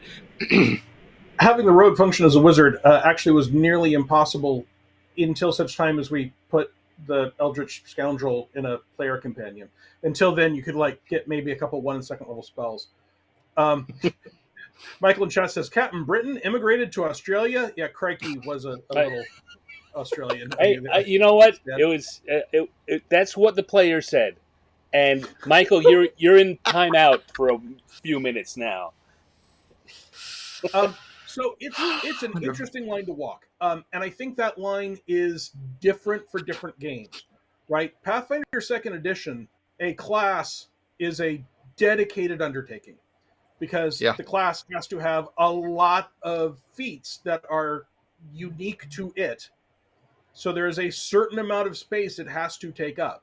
The core Pathfinder 1st Edition fighter does not take up nearly as much room as the Pathfinder 2nd Edition fighter. Because the Pathfinder 1st Edition fighter gets a few special bonuses and access to feats, most of which other people have access to, and even the ones that are fighter only aren't put with the fighter, they're put with all the other feats. Right. In 2nd Edition, they've got a number of at least potentially unique abilities, and then for every level that you get feats, they've got to have a certain number of unique feats. Yep. That also ties in directly to multi-classing in Pathfinder 2nd Edition. And multi-classing is one of the places where I think Pathfinder 2nd Edition really, really, really shines. Because there is no combination of classes that you can't make a good character, starting at very low level. And that's because rather than being on totally different charts, you're all advancing at the same rate. The question is, what's your proficiency? And if your proficiency is 2 below someone at the mid-level game, that doesn't mean you're useless. It means you're not as expert as them at that thing. So you can take the multi-class archetype, and that kind of means that you don't need as many hybrid options. Now, Pathfinder 2nd Edition went ahead and did a Magus, because there are things that the classic Magus could do that you couldn't just by multi-classing, but you don't really need a Mystic Theurge. If you want a character that is both got cleric and wizard powers, pick one of those two classes, multi-class into the other. Which is one of the places I think it's going to be really interesting to see how people mix Starfinder 2nd Edition, which I presume has the same multi-class. Yes. So it will be interesting, for example, to see, does someone take a soldier and make a soldier multi-classing into fighter for more of the direct damage stuff? Or does someone take an envoy and multi-class into battle master? And a lot of our archetypes also offer, thanks to, I believe it was Alexander Agunis and Mark Seifter, thought of the additional class feats in flavorful non-multi-class archetypes, like Lion Blade or whatever. Right. And I really enjoy that as a designer. It lets me really expand upon a class without having to spend word count, because it really does come down to page count and word count. If I think I could shove an entire concept into a couple to 10 feats and a class path, that is a lot more, that will help a lot. That'll be a lot better for future products than dedicating an entire class, a playtest round, an entire book. And then, of course, part of it also just comes down to what books we kind of have planned. If a concept would be better for, if we know the book 2 books down, the concept will be perfect in there, then we're not going to try to shove it into a book where it won't fit. So it ends up being a matter of if you're proficient with the system, looking at, can you reasonably build this concept using the tools that we have and or adding to them, right? Like we have the Phrenic Adept archetype, which makes you more psychic in Starfinder First Edition.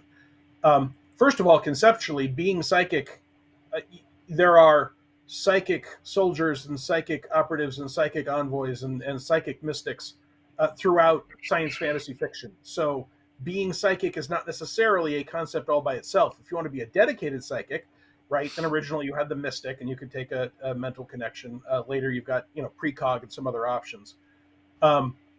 Also, is the core of the existing classes something that you would have to remove for it to make sense? So if we wanted as a class, hey, you can meditate upon the meaning of the color wheel and become a hyper-intelligent shade of blue, and your powers are all based on being a hyper-intelligent shade of blue, that is radically different from what any current class does. So to make that make sense, you would have to be taking away from anything that the class did. That starts to become, and Stan's laughing at my hyper-intelligent shade of blue, but beware my blue attack. I will. No, he gives you the blues. It's a psychic attack and it leaves you depressed. It's That's one thing, but he also has a blue attack. Beware my ranged blue attack. Oh, you are blue. Yeah, because then he will have that he blew you up. That's also a perfectly reasonable. Anyway, my point is that at that point, the concept, however ridiculous in this case, does not mesh well with any existing class. Right. I'm so sorry that I have a scene here where I could cut Dustin out, but I don't have one where I could keep Dustin and cut you out. Because I would have hit it right there. I totally would have hit that right there. Did I blow your mind? Okay. So, and Stan is looking for his options now. So, we're going to just sit here for a second and let Owen... I'm sorry, Dustin, but we're going to let Owen think about what he just did. That's enough. All right, I'll bring him back now. I don't want to punish the rest of you because of this. But, I need him to be aware. Okay. I mean, so if you've looked at our book for 5 minutes. Framework, if there's no existing framework upon which those ideas would work, that's when you start to look at a new class. Exactly. Now, sometimes you will look at the framework and realize that this works fine for an archetype. Like, I could see a wizard doing this. I could see a fighter doing this. Cool. It's an archetype now.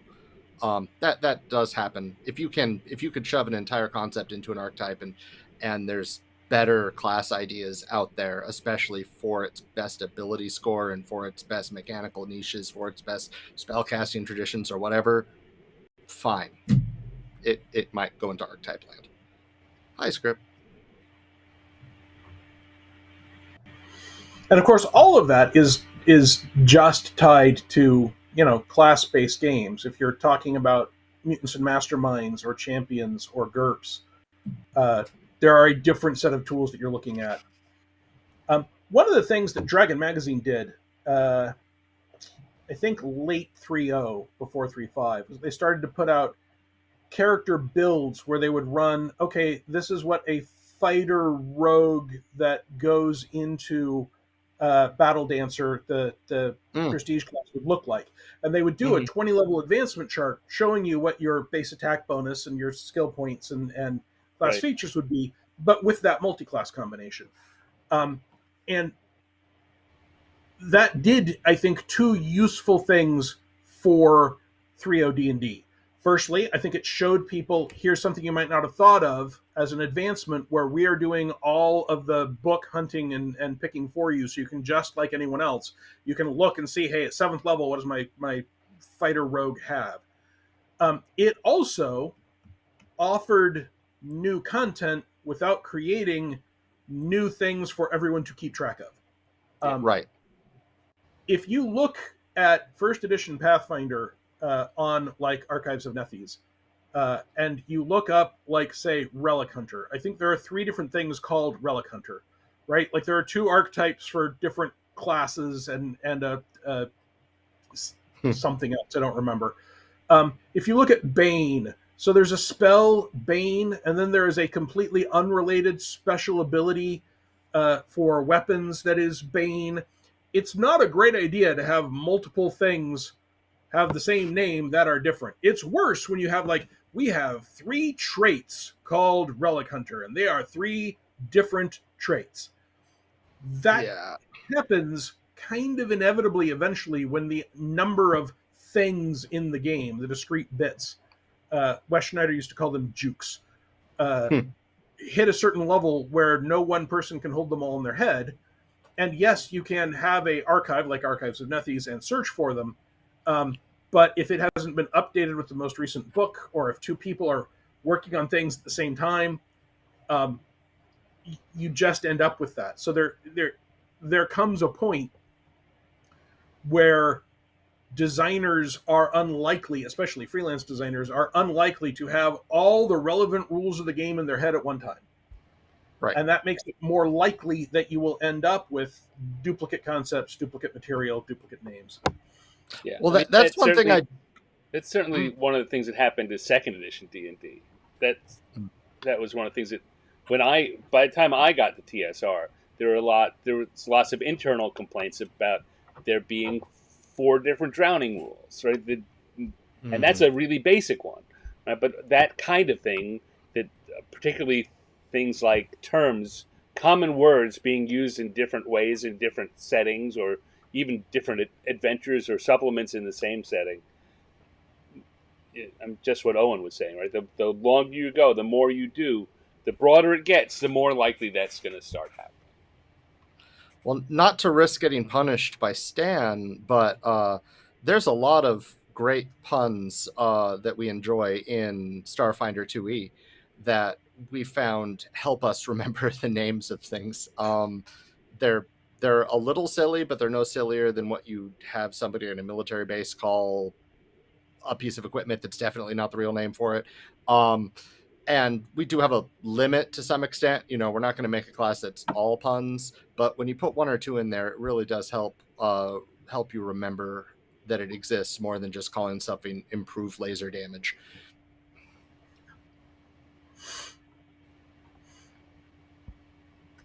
I've got the kaboom feat. And admittedly, I did. There's the old you'd have normal, lesser, greater, and then true for magic items. At one point, we did have a true sight. It was a sight for your sniper rifle that had true sight in it, but it was the truest version of it. So it was the true sight. And I was sad to see that go, but we did have to dump that. And now it's called like the Paragon sight or whatever. But yeah. Well, and then there was the NPC in Reign of Winter that was a witch, Winter Witch, which was the witch class with the Winter Witch archetype that went into the Winter Witch prestige class. And even just with books, editorial was not happy that there was a book, the official title of which was Pathfinder Role-Playing Game Pathfinder Unchained. Mm-hmm. Yeah. Yeah. We got 2 comments. One is, I would bet that, especially with new writers and game designers, this would become a compounding problem. It can be a compounding problem. A lot of it depends on how your development and archiving is handled. When I was at Paizo, one of the things that we had was a database that had every single product in it in PDF. So I could search that database for any term or phrase. Eleanor says, was that NPC a witch weird? I don't think so. I don't think that it was a witch weird witch, winter witch. And Dustin said, in Reign of Winter. Weird. Right. In Reign of Winter. In the rain in winter. Now we need a sleet class.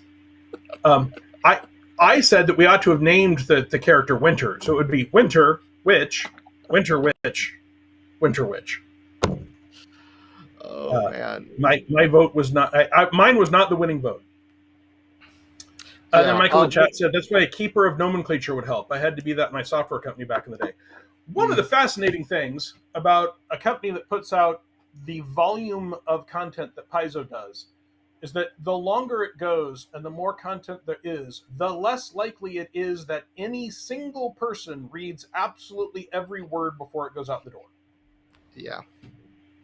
It's just, you know, you can't dedicate someone to reading everything, because that's someone who's not writing, developing, editing, planning, printing, licensing, approving.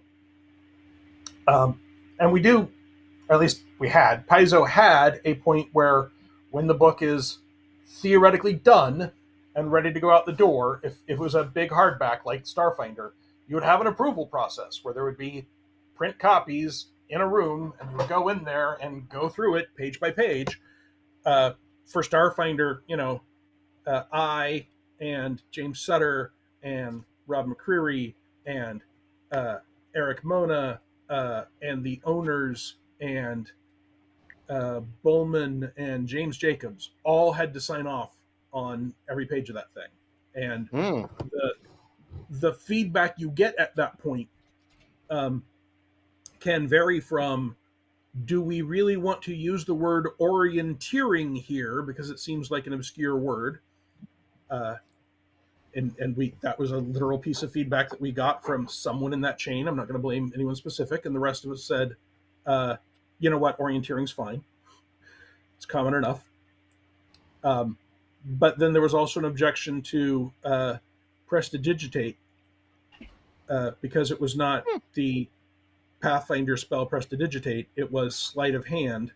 Yes. That you could do small acts of legerdemain. So we were using it for its real word use, but there was an objection because we were not referring to the spell from Pathfinder. Man, there's so many problems with real world use spells in Starfinder, because I've noticed a lot of physicists and engineers and chemical engineers like to name stuff after their colleagues or themselves or real world things. Like, you're never going to find a raw chunk of californium in the Pact Worlds. Because it would be like, why is this called this? We don't know. Something rain of winter, ignore. And yet, Minotaurs. Yeah. Minotaurs are based on the Minotaur, which is based on Minos, and we still go with Minotaur, even though there's no Minos. At least it used to be that for Pathfinder there was a year, right? If the word had been used before this year, that's cool. For Starfinder, we did not have a hard rule. When we were doing it, at least, it was pretty much, does it seem dumb? And Californium is Eleanor Farron says, hey, Earth exists. Yes, absolutely. If it turned out that people who went to World War I Earth and killed Rasputin happened to find a piece of Californium and bring it back, and then hundreds or thousands of years later, after the gap, it was floating around loose, then yes, at that point you could use Californium. Yeah, but then you have concepts like Faraday cage too, where it's like, it's you could find other words, but it's challenging. I wish I could just write Schrodinger's or Faraday, or I could write Fahrenheit. There's one we could use because we don't have a better word. I mean, we have Celsius, but I mean, I would personally just Faraday cage. Yeah. But yeah, I mean, I wrote a feat for the Astrozoan called I can't pronounce this.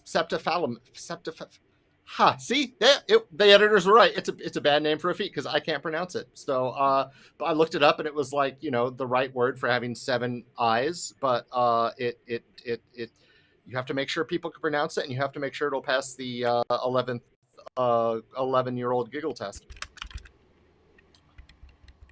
Yeah, in case this little bit of advice to inspiring game designers has not gotten to you yet, 2 things. 1, say your names out loud. Yes. See whether or not it makes you giggle. 2, and someone else and have them read it out loud. Yes. 2, if you are using a term that you are not personally familiar with, do a Google search on it. When I was working on the player companions, we were having a spread on ninjas, and one of my freelancers had as an archetype for ninjas the Oops. Oh no. Oh no. Ugh. It happened again. Well, we're going to wait a second and people are going to come back. Because we know this happened earlier. I'm presuming everyone can still hear me. Maybe that's a bad presumption, but I'm going to go with it. And hopefully Owen and Dustin will pop back on in a second. Yeah, so hard it scared them offline. You know, one of the things Dustin's back. Hello, Dustin. Hi, I'm back. Sorry about that. No, I'm at this point certain that that's a my end thing because I also got a note that you are offline. So clearly Oh, something happened in my. I'm gonna say just fuck Comcast. Yeah. So yeah, not you two, but I know one thing that I'm not gonna do again while we're having this because I think that was a start for that whole cascade of things happening. I went away from the feed to look something up and came oh, back. yeah. Well, I happened to be doing that too, and I found we had a soldier feat at one point that lets you hit someone with the butt of your rifle as a melee attack, standard, whatever. And I was looking up different terms for that, and one of the official terms is called a butt stroke, and I'm like, yeah, we can't use that. Well, the thing I was going to look up was I was pretty sure when you said Fahrenheit that Celsius has the same problem, but I needed to look it up before I was going to say it out loud, and it does. Yes, no, Celsius also that's named after a person. What you gonna do? Let me just scroll back up here. So Ryan Costello asked a question a while ago, says, how do you feel about punctuation in titles?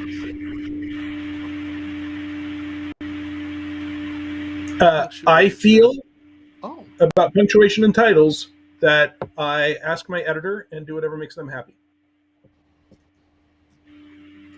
I, of course, feel very passionately about punctuation in strange places in a literal sense.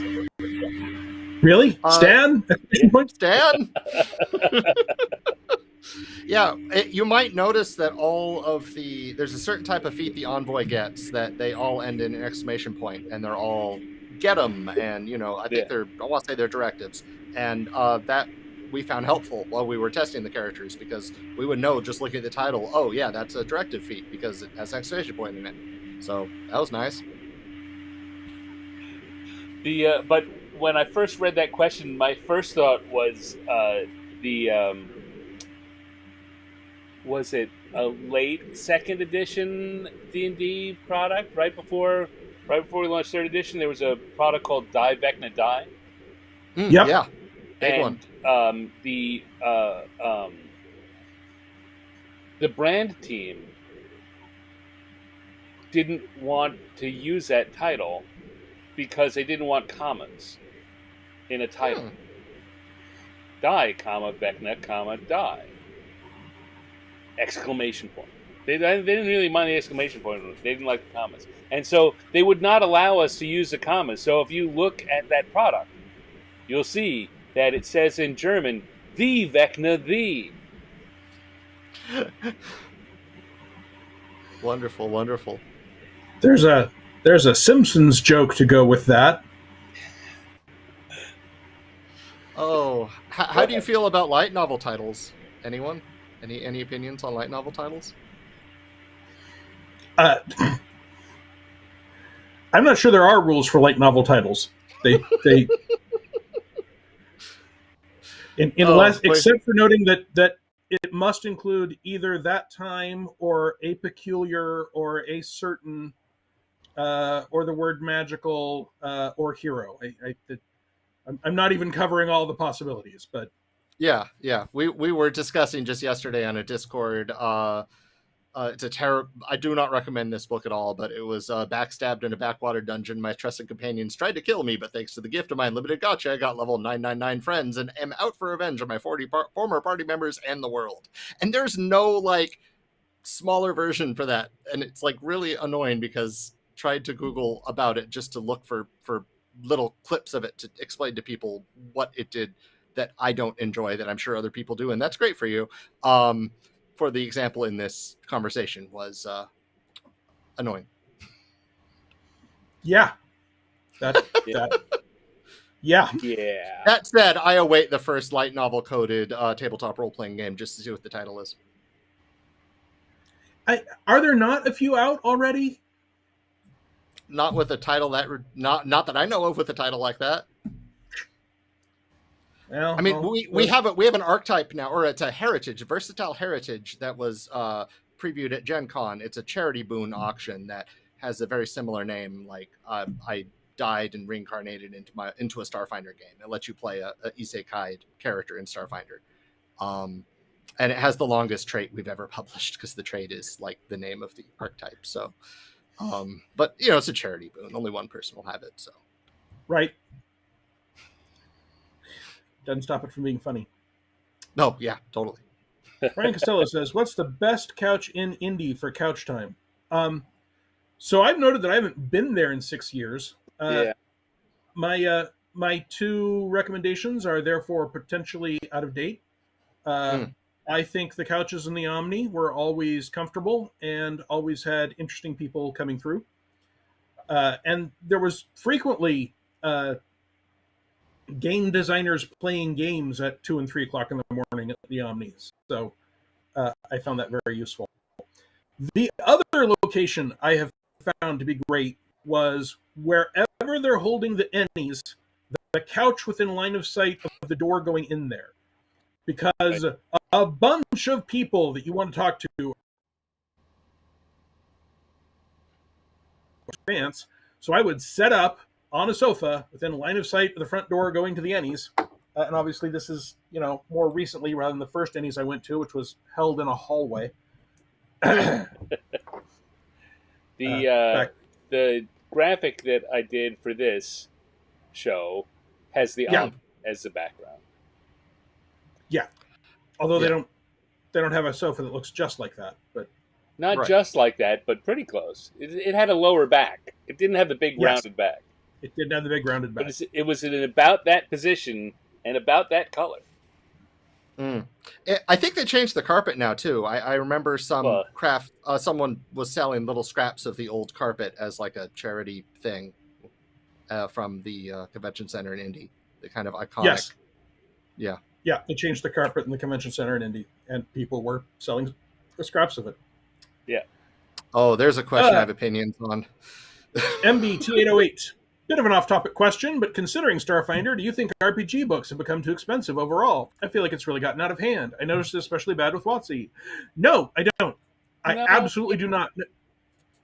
Go ahead. You go. Oh, okay. RPG books have been criminally underpriced for the entirety of my career, going back to the 90s. If you look at what people were paying for the original first edition D&D hardbacks, which were 128-page black and white books, those numbers adjust up to like $80. Now you're talking about frequently 200, 300, 400-page full color, much more carefully edited and developed products. Now, and when it comes to Starfinder and Pathfinder, if you are asking this question of us, you have access to the internet, and on the internet is the Archives of Nethes, where all the core rules of these books are available for free. So I absolutely don't believe anyone should be coming at Paizo for pricing. But even Wizards, are Wizard books pricey? Yes. Do designers at Wizards actually get paid what their expertise is worth? Also, yes. Do they also create a whole lot of... Do they take a lot of flack from fans on the internet who decide to blame mid and low rank employees, which is what a designer is there, regardless of how expertise their design is, for decisions of the corporation? Yes. Now, I Hmm. do think there's room to say a company should be looking at the possibility of cheaper intro products.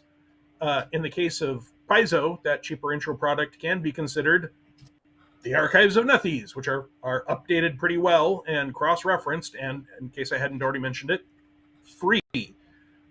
I think beginner boxes is a good idea. I don't know what the second edition Pathfinder beginner box costs off the top of my head, but it comes with rules to play and a map and pawns to move around and dice. There does come a point where that is just not a realistic price point for this hobby. Um, yeah, the Holmes Basic set was $9.50 in 1977, adjusted for inflation. That's $53. Uh, and you're going to get a It whole was lot more. 68-page book and a 8-page adventure. Oh, I have the math for this somewhere. I actually went to the AD&D. I went to all the core rule books for D&D, AD&D, Pathfinder to Starfinder. Got not just the page count, but the word count, because there are Right. so many more words per page in a Paizo book than the old Yeah. TSR book. Not to mention, full color illustrations, high glossier paper, thicker hardcovers, and when you look at the price per word, and then even without adjusting for inflation, it's a better deal what you're getting now. Then if you adjust for inflation, it's like, oh wow, yeah, no, these should cost probably more. And the other thing is, it's weird. It's a weird line to draw. There's a lot of room for argument in this, but you want to compare it. Are you comparing it to how many words you're getting or how much entertainment you're getting? Right? Then you compare Fair. it to the cost of going to a movie for 2 hours. You get this book, which is going to give you hundreds, thousands of hours of entertainment. And tabletop role-playing game books have much higher resale value than Right. your experience at the movies. They only go up in price mostly. Yeah. Eleanor Farron says, time to start using newsprint. I mean, you can get a complete role-playing game as a PDF for $5. It will not be a 200 to 500 page PDF. It shouldn't be. I found John my Wick put out statistics. a complete RPG that was, I think, 2 pages for free on his Facebook the other day. Can you play that? You absolutely can. Is it going to come with a lot of GM advice and different classes and witty quotes and full color art? No. So, no, I don't think it's overpriced. And, I'm biased. I make my living But I mean, here's the other, creating role-playing game material. as you say, with the availability of free material is one thing. The other thing is you can play a game, and we did back at the beginning of the gaming era, where only one person had the product. Not everyone's buying it, right? You're chipping in to buy that $9 box because it was too expensive. Well, now everyone feels safe. I mean, of course you want it. You're a fan. You want the books, and we do want everyone to have them all. But it's not necessary. Right? If you just want to play the game, you have a low priced or free option where you're using that resource, or everyone can chip in $10 and get one copy of the core rules until later on you get your own because you want to have it because you're a fan. So, yeah, there is another thing that happened right after the Wizards buyout. The business teams were talking about looking at what the average American spends on their hobby versus what the average gamer spends on their hobby. And the average American spends a lot more. And that was part of the argument they made for the beginning of ramping the prices up. Look, this is what a hobby reasonably should cost. Yep. Yeah, I found the monster manual was 112 pages for $18 in 1977, which today is $91. The bestiary for Pathfinder is 400 pages for $50. So, Yeah. yeah, Even with the most recent pricing, I believe that role playing games are underpriced still. At the most recent updated prices, they are still underpriced. yeah, yeah, that's true, Eleanor. And Eleanor, let's see. Eleanor says they can certainly seem more expensive because everyone has been economically screwed. Uh, yeah, I and guess, but and back when the original games came out at 12 and 15 and $18, that seemed like a lot of money. And the idea of trying to get that together as a as a teenager at that point was, where am I going to scrape that money together? I've got to Yeah, specifically make it. And even as a young adult with a job, it wasn't a nothing purchase. It wasn't right. a just we look at it now and we go, look, $18, anyone could pay that, but it's not looking at it for what it meant when it was that cost. Definitely, definitely. no, but Yeah. people are getting more for less now. So I mean, for years, my first D&D experience was Eye of the Wyvern starter beginner box and a monster manual and one player's handbook shared between 5 people, and that was all we had. We had one set of weird dice that we'd pass around the table, and it was our initiative, and like we just came up with all the other rules on the fly because we couldn't afford any more books than that, and didn't know anyone else who played before. Love of being as how many hours of work at minimum wage it take to get the cost of a book. Minimum wage back there was somewhere in the $3 range. So 4, 5, or 6 hours of work. Yeah. and Now let's minimum get into wage has the not minimum wage question.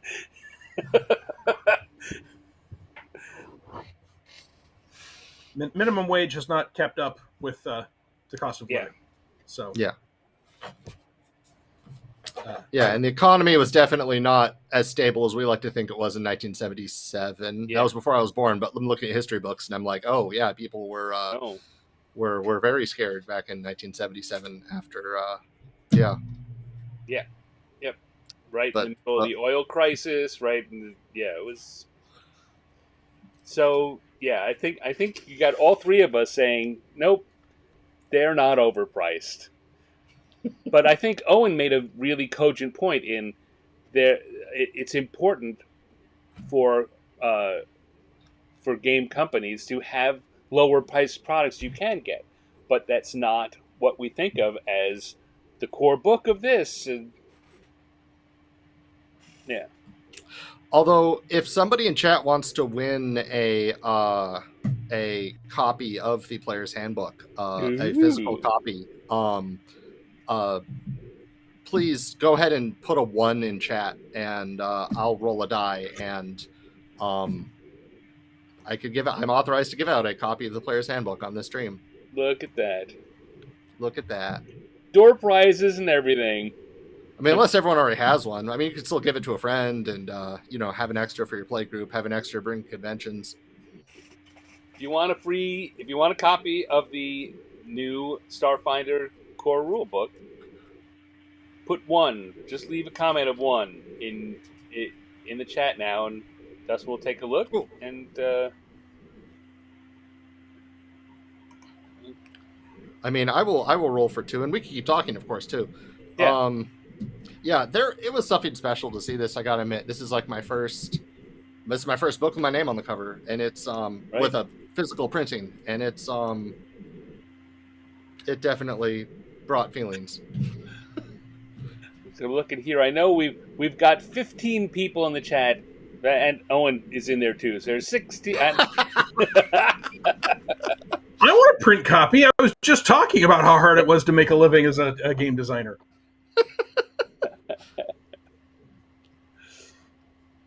I'm not at Gen Con. I didn't pick a copy up. Fair. Yeah. And, so we've been talking a lot about this about Starfinder, and understandably so. But Gen Con going on. What else is going on at Gen Con that you guys are aware of that you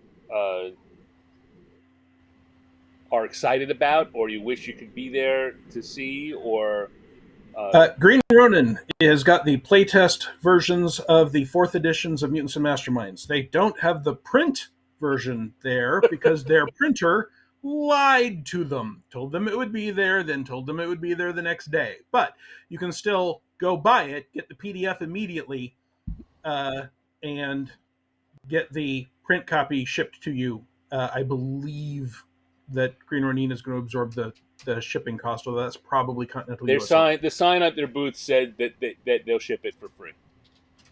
So that is a good deal, folks. That will get you a PDF and a print copy at the same cost. You'll have the PDF immediately. I've heard a lot of good things already about what Alex Thomas and Steve Kenson have done with the 4th edition. Mutants and Masterminds is one of my go-to games. I'm a huge M&M fan, so I'm super excited by that. Eleanor points out there are strawberry machine cakes there, and she's not attending. In the Omni Lounge bar, they have the strawberry machine cake as a drink, I believe. Yes, it is called Drifter's End for this weekend, the name of the bar. Yes. For those of you that don't know, Eleanor created the band Strawberry Machine Cake for a Starfinder Society adventure, and it is one of my favorite adventures of all time. I mean, when people ask me what is your favorite role-playing game adventure, period, that often is the one I point out. Eleanor's a creative genius. It's an amazing adventure, and I think honestly, it really opened the doors to people viewing Starfinder as having a whole different set of adventure possibilities compared to sort of Dungeons in Space, which is very much where we started for kind of obvious reasons. Makes sense. Michael says, I'm told that the Atomic Think Tank has been very busy today with comments about M&M. So the Atomic Think Tank, for those who don't know, is Green Ronin's chat site, community site. How do you describe it these days? It's not a message board. It's kind of a message board. It's their community site. Yeah, it's their community site. Eleanor is telling me to stop, and obviously I won't because she's one of the most undervalued adventure writers and game designers in the industry. I will also say that Cobalt Press has released a new standalone card game called Necromancer. That was designed by our friend Jeff Quick, and all the art was done by me. Oh, awesome! And that is available now at their booth. They've also got a promo card that you can get for free while supplies last, if you go to their booth. So I personally think you should do that too.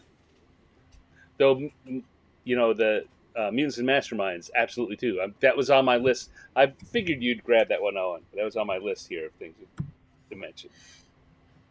Also, Dustin, isn't there giveaway miniatures at the Paizo booth?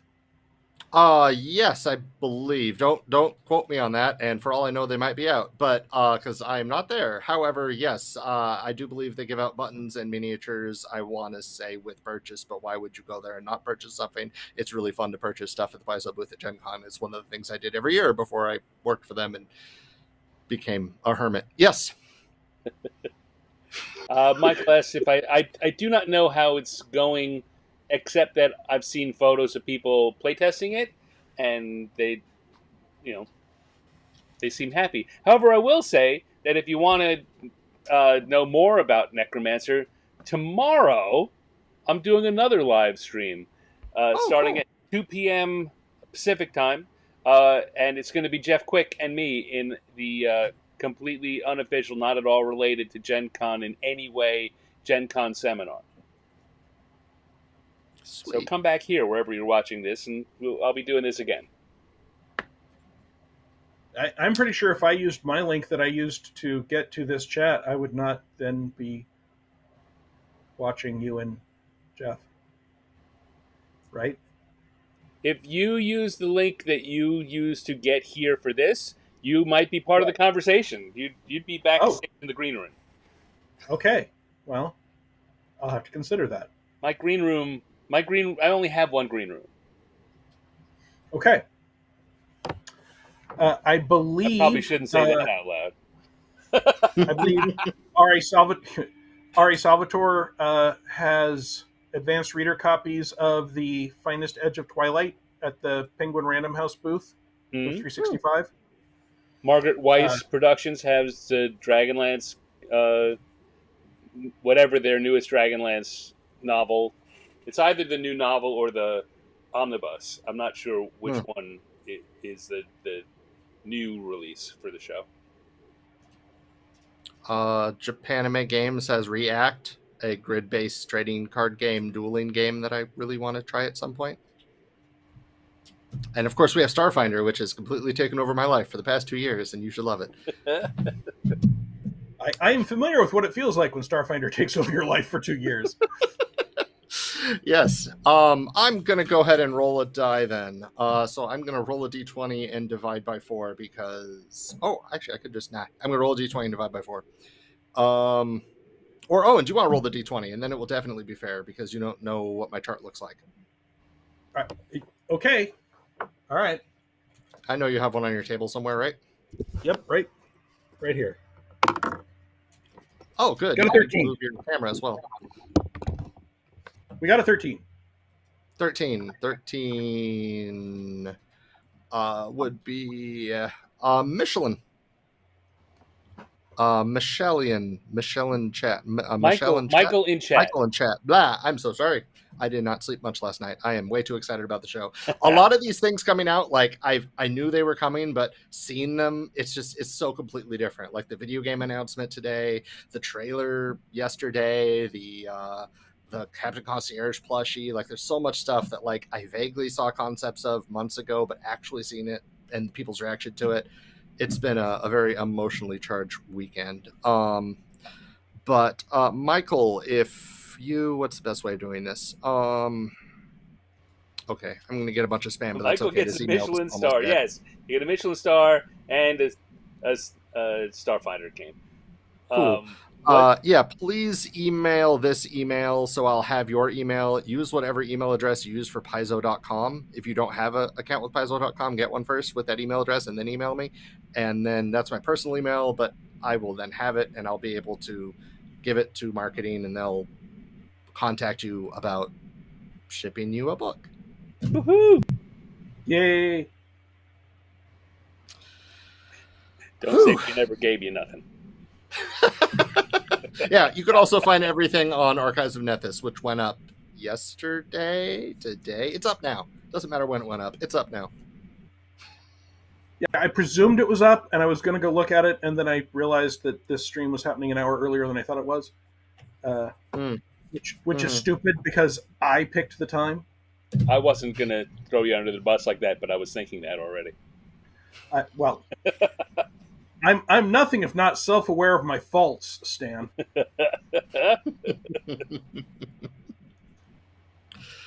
Oh, man. Well, we've been doing this for a little over 2 hours. Yeah.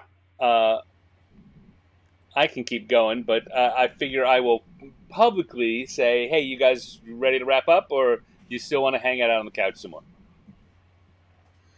I mean, we've now had Dustin for 2 hours. I can understand if he needs to go.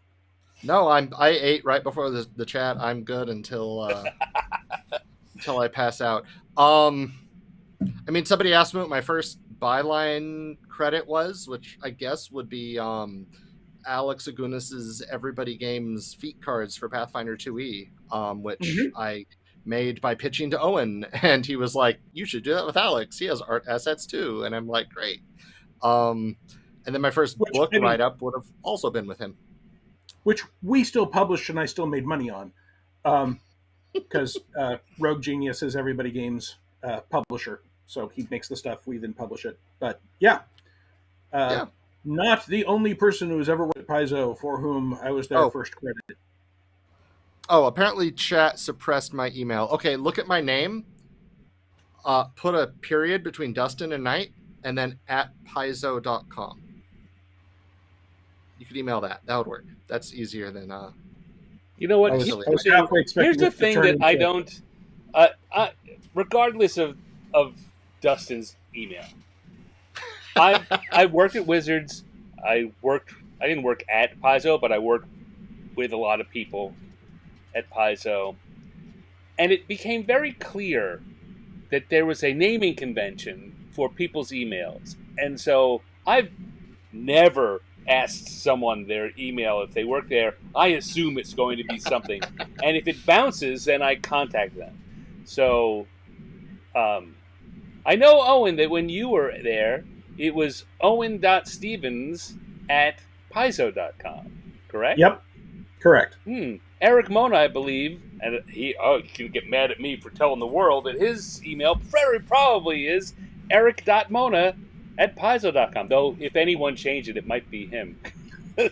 You know, get high enough on the ladder and you don't want the public having direct access to you. Not Eric. Wow. I'm sorry, Eric. I really didn't mean to throw it. I did this off the cuff. I didn't plan that. So, I'm It's just fine. saying, Dustin's might use that same formula. And when I worked at Wizards, it was owen.stevens at wizards.com. Right. And my main email, which is on Gmail, is owen.stevens at gmail.com. Yeah. Oh, did Wizards stop doing the first two letters, last two letters thing when you joined them? Because I know in the 90s, like, Mark Rosewaters was Morrow at wizards.com, right? So, like, I believe that he wanted it that way. Oh, he wanted it that way. Okay, interesting. I'm learning. Or it might have been from before they switched over. Like, that might have been an early 90s hangover. Mm-hmm. Yeah, I mean, like, by the time I got there, which, 2000, after the Pokebucks, after the Hasbro buyout, so all the money that the people who were there 2 years earlier got, I didn't see any of. Everybody I knew had first name dot last name. Yeah, there's a lot of things that Wizards, like any company that starts as out of someone's garage and grows up. There's a period where things were funky, they get regulated, and then very often it's like, that's too predictable. Now we need to change it again. But yeah, I'm pretty sure Wizards is still first name dot last name at wizards.com. All right, thank you there, Michelin. I don't know if Michael. I'm saying Michelin now because of I that. think I would just start calling him Michelin. Michael, very fine guy who's been one of my most regular attendees for these shows, and a gentleman to boot. But I may start calling him Michelin from now on. Well, I will send. David Shepard wants to know. Go ahead. Oh, Stan, were you Stan.Wizards? No, I was Stan.Brown at wizards.com. Hey, can we hear about your credit for the Crab novel? Your author's credit? There's a whole story about. I want to hear about crab novels. So I'd done some short stories, and I was doing fiction. I wanted to do novels, and I'd applied to be the one of the people to do the L5R novels, and got rejected. And then one of the people. So the plan was it's a 7-novel series, so they had 3 authors, and the author did number 1, was going to do number 4 and number 7, and they were cycling through like that. The person that did number 2 they did not have a good time with that process, and so they came to me late in the process saying, "We need the novel number 5. Do you still want to write it? You have 3 months." Or something like that. And I said, yes, I do. So all that happened. Now, by that time, I had gotten my um, pen name to being just Stan exclamation point. It had gone through several iterations before that, which are part of a longer story, but everything now was Stan exclamation point. And when they asked me what do I want to have my credit on the book be, I said I'd like it to be Stan exclamation point, no last name. And they didn't seem particularly happy with that answer. And a few weeks later, I got a call from the head of the book department to come in and meet with them, and I met with her about lots of things. So this didn't seem particularly strange. I came in. It turns out that it was about that. She said, "Now we're here. We're getting everything. We're getting all the stuff for the promotional things ready, and I want to go over it. What name do you want to be on there?" And I said, "I want it to be Stan, just exclamation point, no last name." And she said, "I don't think you should do that." And I said, "Why?" And she gave me several reasons about why. She's just like, "Well, you know, people might not take you seriously, and it's different. It's like, you want to be Cher?" I'm like, "No, I want to be Stan."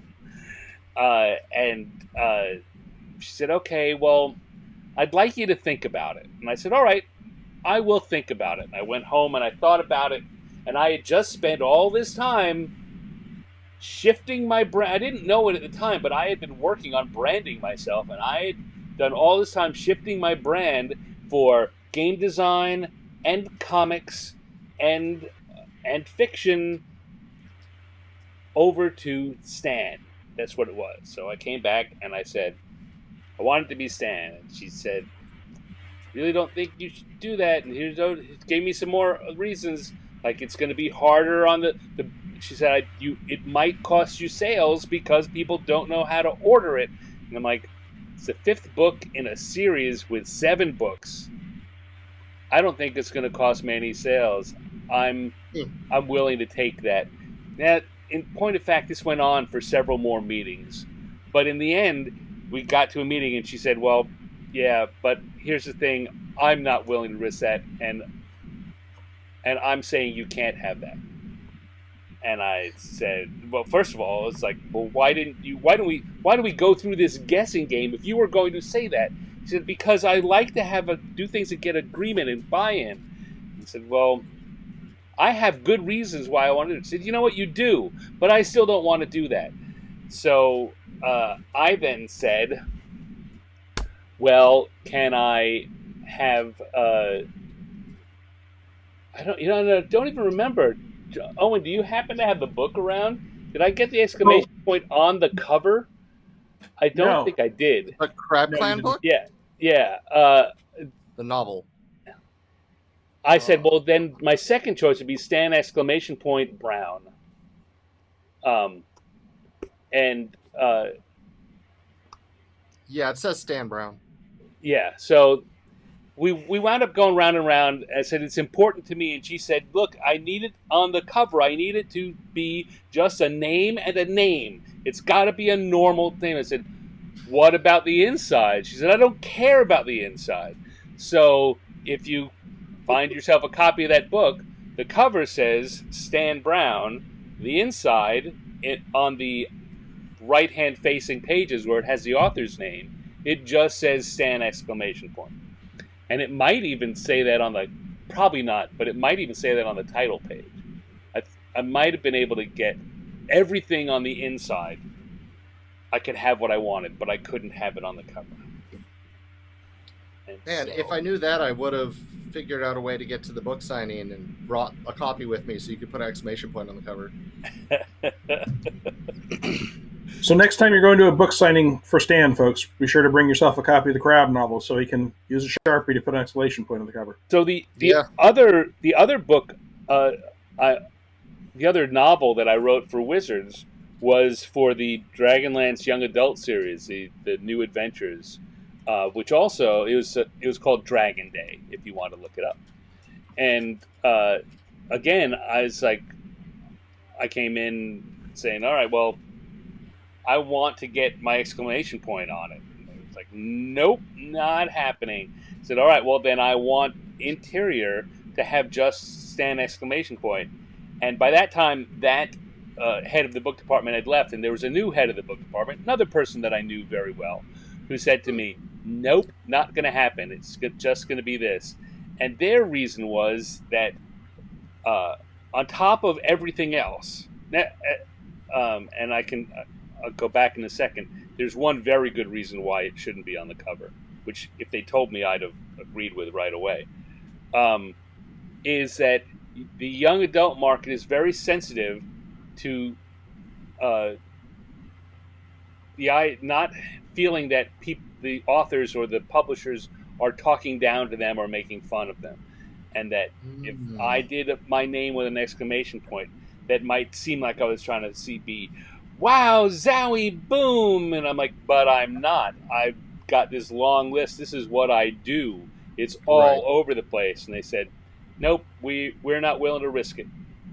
And so in Dragon Day, it says Stan Brown everywhere. And to go back now, the thing that would have convinced me is that the the search function on ABE and that all of the bookstores use was one where it couldn't handle non-standard characters in a name. If you tried to look up Stan using that system, it would just lock up. So no one. Bobby Tables. Yeah. It was not. I'm forgetting the programming term for it, but it's not like you do it now. You can, sanitized. Yeah. Yeah. So if I had used Stan with an exclamation point, no one ever would have bought my book because no one would have been able to order it. And all of that ties into one of my stories about Wizards, which was Stan was working on that novel still on my first day, and having given him 3 months, right, there was the official deadline and the real deadline. Because there was the official deadline, which they knew Stan couldn't make, and then there was the real deadline they actually had to have it by. And I couldn't do it during the day. This was on my own free time assignment. Doing it freelance. My direct boss, Thomas Reed, is showing me around, and he introduces me to Stan, and I knew Stan from the TSR Writers Workshop from a few years before, and Thomas is like, so what are you doing this weekend? And Stan said, oh, I've got to write 60,000 words this weekend to hit deadline. And Stan was saying, for the novel, as a freelancer, he would have to write 60,000 words to hit the original deadline that everyone knew wasn't the real deadline. I didn't know that. I thought Stan was saying for real that he was going to write 60,000 words over the weekend. And I realized that in all of my interviews, in all of the getting hired stuff, no one at Wizards had ever told me how fast they expected me to write.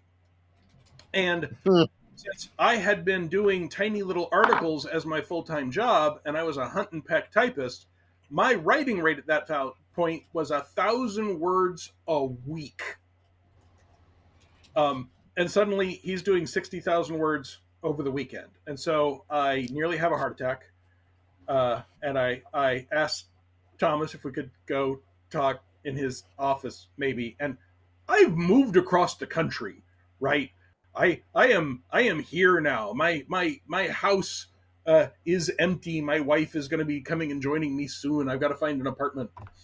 And I explained to Thomas that y'all never asked me how fast I could write. And he's like, well, it's never been an issue. And he said, well, Stan just said he was going to do 60,000 words over the weekend. And Thomas was like, I don't worry about that. How fast do you write? And I'm like, about 1,000 words a week.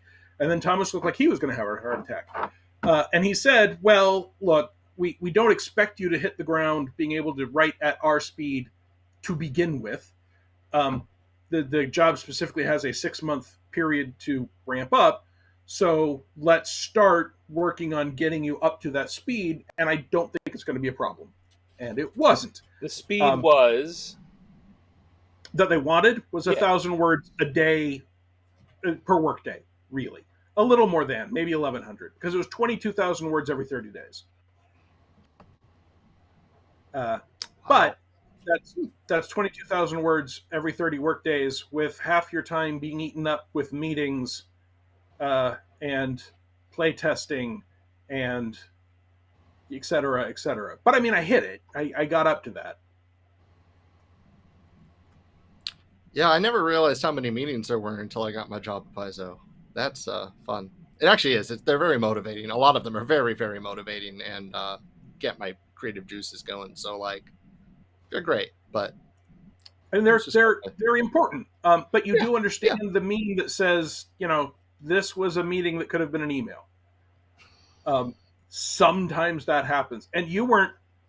Do you all still have a once a week whole department meeting?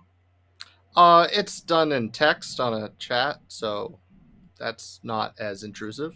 Because you could just, So when I was there, it was still everyone was in the office, and so at the beginning of every week, we would all pile into a meeting room, the entire writing, developing, editorial, everyone, art, and originally we would all say what we were doing that week, and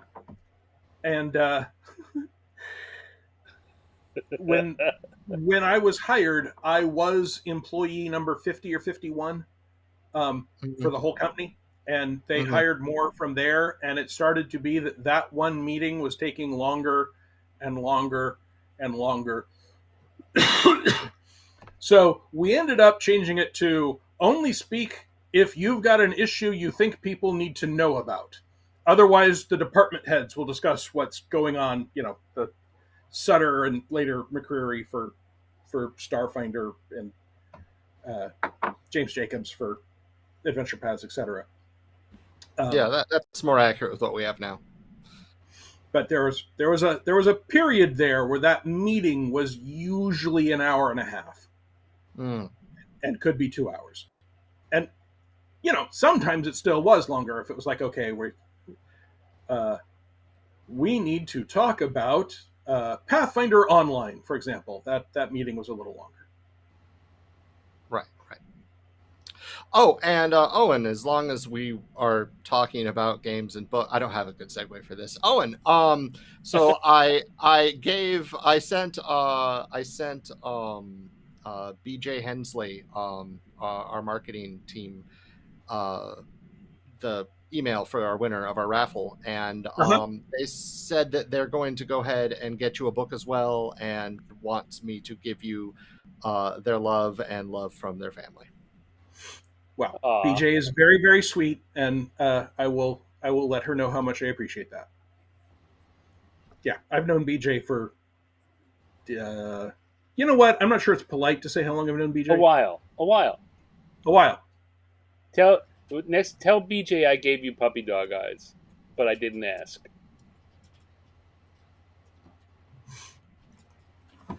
I will do that.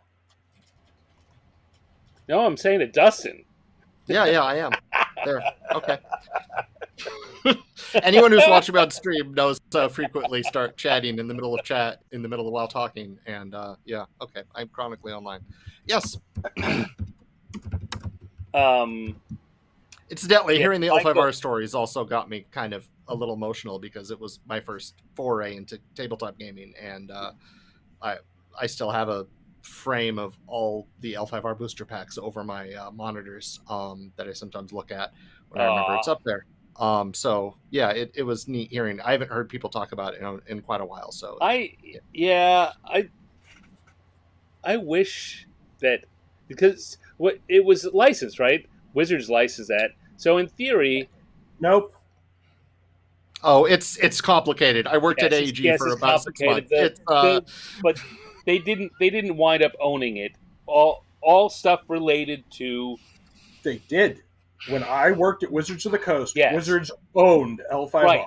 In the long term, at that time, yes, Wizards did own the whole thing. That was part of the whole buyout. But they did not. It was not like Magic and D&D, something they kept. It was something that whole thing was very complicated, and It was not a Yeah. surprise when it didn't stay there, in the same way it wasn't a surprise when Pokemon didn't stay there. But um, Since you I'm get not in the mood to you throw anyone under the bus, I will note that I feel it is not like it was a surprise when Pokemon didn't stay, because Pokemon was not at that point legally owned, lock, stock, and barrel, and making money for Wizards. you can be as pedantic as you want. You are All right, 100%.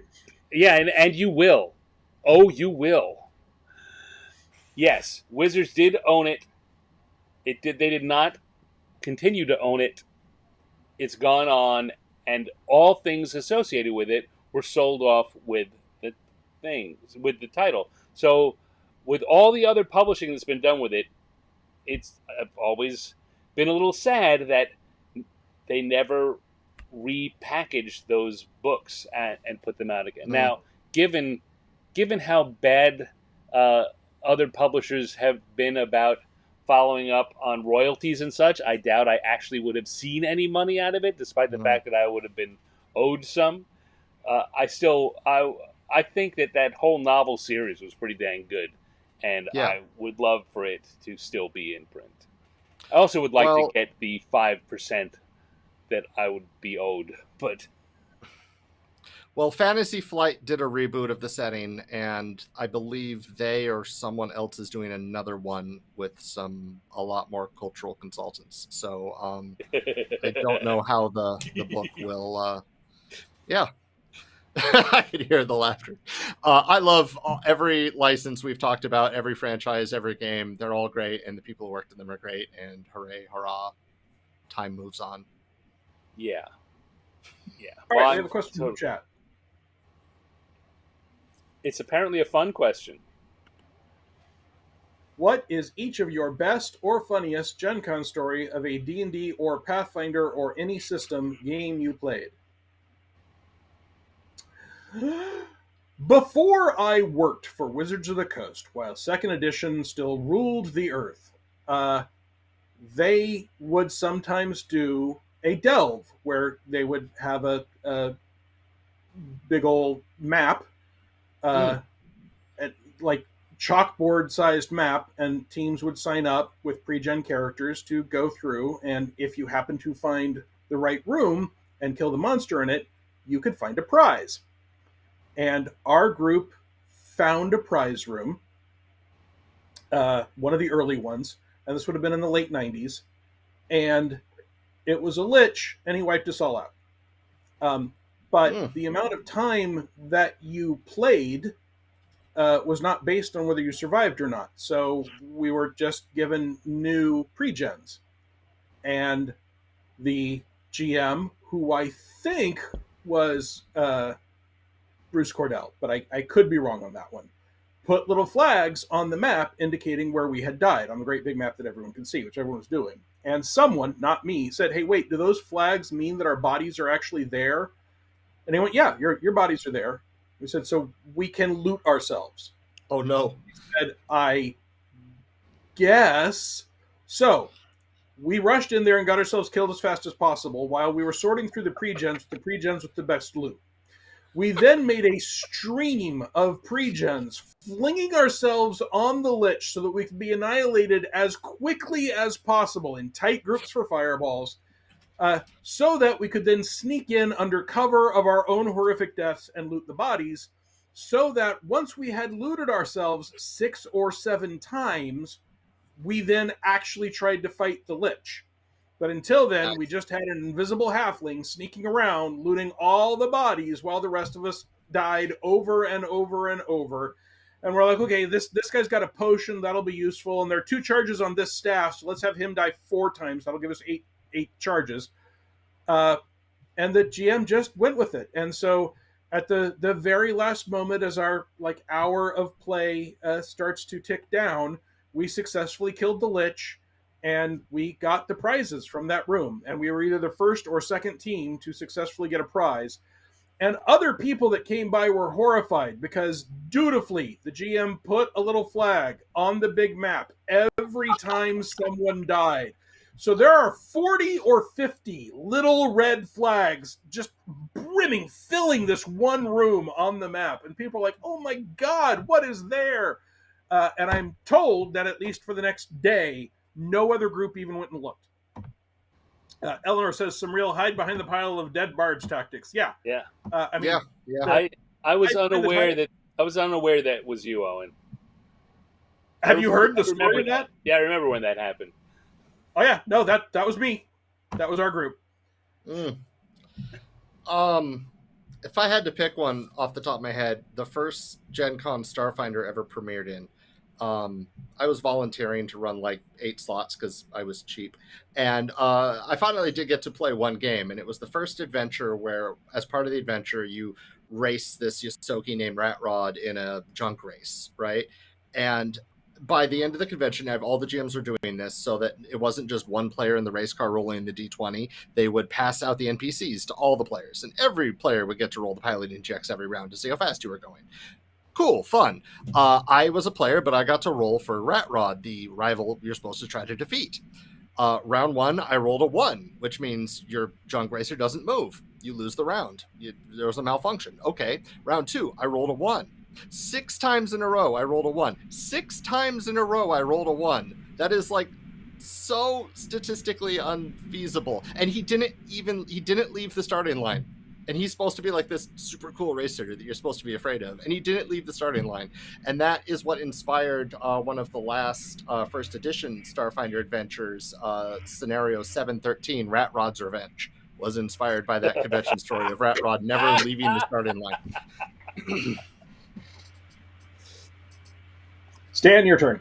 Oh, so many. I think so.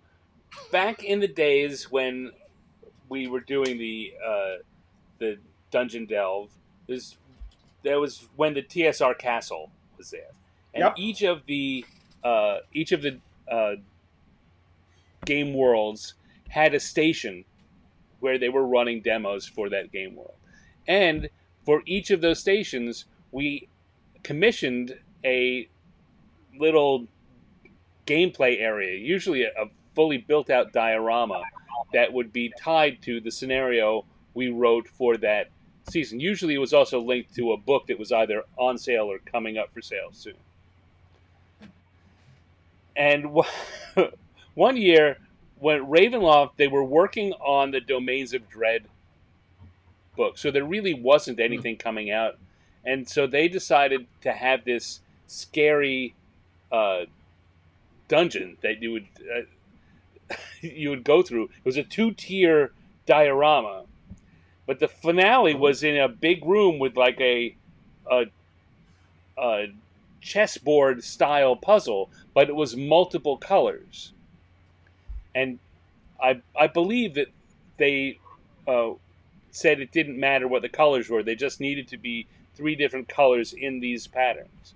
The person that made them like red, like a bright red, and a yellow, and a green, and it looked like a disco. It looked like a disco floor. Oh, and wow. Everyone would walk up there and go, "We're going to Destrad's Disco?" And so the adventures, like, we'd plan out an adventure that would be run for the demo, and over the course of the weekend we would modify it because we would get bored running the same thing over and over, and that became the big theme that year, was creating the disco themed finale. Down, what would happen when the lights go on, and if you jump on, you got to jump from this one to that one. You got to. You do the Macarena right there. If you do it right, you get across the board. Fantastic. And of course, in Domains of Dread, Strahd literally had a spell that allowed him to hover an inch off the ground, laying down, so that mist would cover him, so that he could then rise up out of the mist. So he can be, got the smoke machine going, and yeah, get the fantastic. At PaizoCon one year, I was running the delve, and it was Saturday or Sunday, so I was tired and bored of running whatever I was supposed to run with the delve. And I had noticed that the delve in the miniatures, one of the bags had a stupid number of green oozes. I mean, like 30 2x2 green ooze miniatures. Oh, green oozes. So Okay. I decided to create a scenario where the characters are traveling back in time and they have to grab this relic from this temple and make it back to their portal out. And if they don't manage to do it soon enough, the entire world will be buried in this ooze that represents a ooze god taking over the whole world. And so when they went and got the relic, I lined up oozes all the way along one edge of the map, and I marched them at a given speed every round. And so the players have to get across everything and get up, grab the relic, bypass the trap. And the characters are dying left and right, but I've carefully told them, and first of all, it's a delve, so they don't care, but also I told them, if you succeed, this will never have happened, and your character won't die. So they're willing to throw themselves to their death. And at the end, only one player is left, which happens to be my friend Carl. My friend Carl has legendarily bad luck with dice. Just horrible. I have literally reconsidered game mechanics when I'm writing games because, yes, but would Carl have fun playing this? If you can never roll the magic number, whatever it is, like, stunt points for Fantasy Age, right? If you're never going to roll a critical hit, can you, as a player, still enjoy this? And we had started to gather a crowd. And I don't know if it's because it's late or I'm being bombastic or the bright green miniatures, but I'm like, first 5, then 6, and then 8, and then eventually 20 people are standing around watching Carl try and get his character out. Well, and there's a chasm. And he has to jump the chasm. Because there was a bridge, but the bridge is now covered in slime. It's been buried, so you can't use that anymore. And Carl's saying to everyone around him, I'm not going to make the jump. I would have to roll well, and I don't roll well, ever. When it's important, I have never rolled well. And everyone's like, oh shit, Carl doesn't roll well. The whole crowd is really in on it. This guy doesn't roll well. We know people like that. And so Carl gets up there and we do the math. And we figure out what he needs to jump with a running jump, at the speed he's going.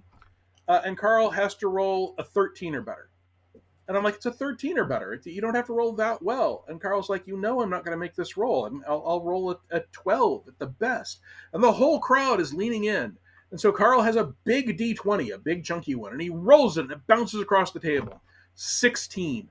And the crowd goes wild. They are cheering and screaming that he has rolled this 16. He has jumped 3 feet further than he has to go and successfully runs off the map, thus traveling back in time and fixing the problem so that everything is not drowned in slimes on this, like, 2 o'clock in the afternoon Saturday or Sunday delve that has no impact on anything. Fantastic. And so now, anytime Carl says, I never roll well, I get to, Eleanor says, I sit beside this Carl, I get to say, you rolled well that once. And he's always like, yes, that once, when it wasn't even my character, I did roll well. Cheers. When NBC aired, they did a 3-part miniseries on Merlin. I remember that Sam Neill played Merlin. I do remember that. So Wizards did a promotion with him. I don't know how it happened, but they got linked in. They were one of the sponsors for Merlin. I think this was back during the time when they had the all you need is a deck and a friend ads for Magic, or it might have been the Poodle Boy ads. Anyway, they had something they could show on TV. And deck, friend, sleeves, inner sleeves, outer sleeves, a play mat. Yeah. A life tracker, the errata. So, for the miniseries, NBC had a big event the last couple of days before the weekend it premiered, and Wizards got invited to have a booth at that. And it turns out that we had to send people to New York anyway. Some of us had to go to meet with meet with Marvel about the MSHAG game, and Hmm. so they got a slightly bigger booth, and they told us that they were going to send their usual PR reps, but we were now going to go there and run demos for D&D, and we were gonna it was going to be part of this big Merlin event, and we thought great, so we prepared, got there, we show up, and we were told that it was taking place at Rockefeller Center in New York, the home of NBC. Turns out it wasn't in Rockefeller Center. It was outside at Rockefeller. They had tents set up outside in the central courtyard area at Rockefeller Center, and Hmm. all of the other sponsors were like Lincoln automobiles and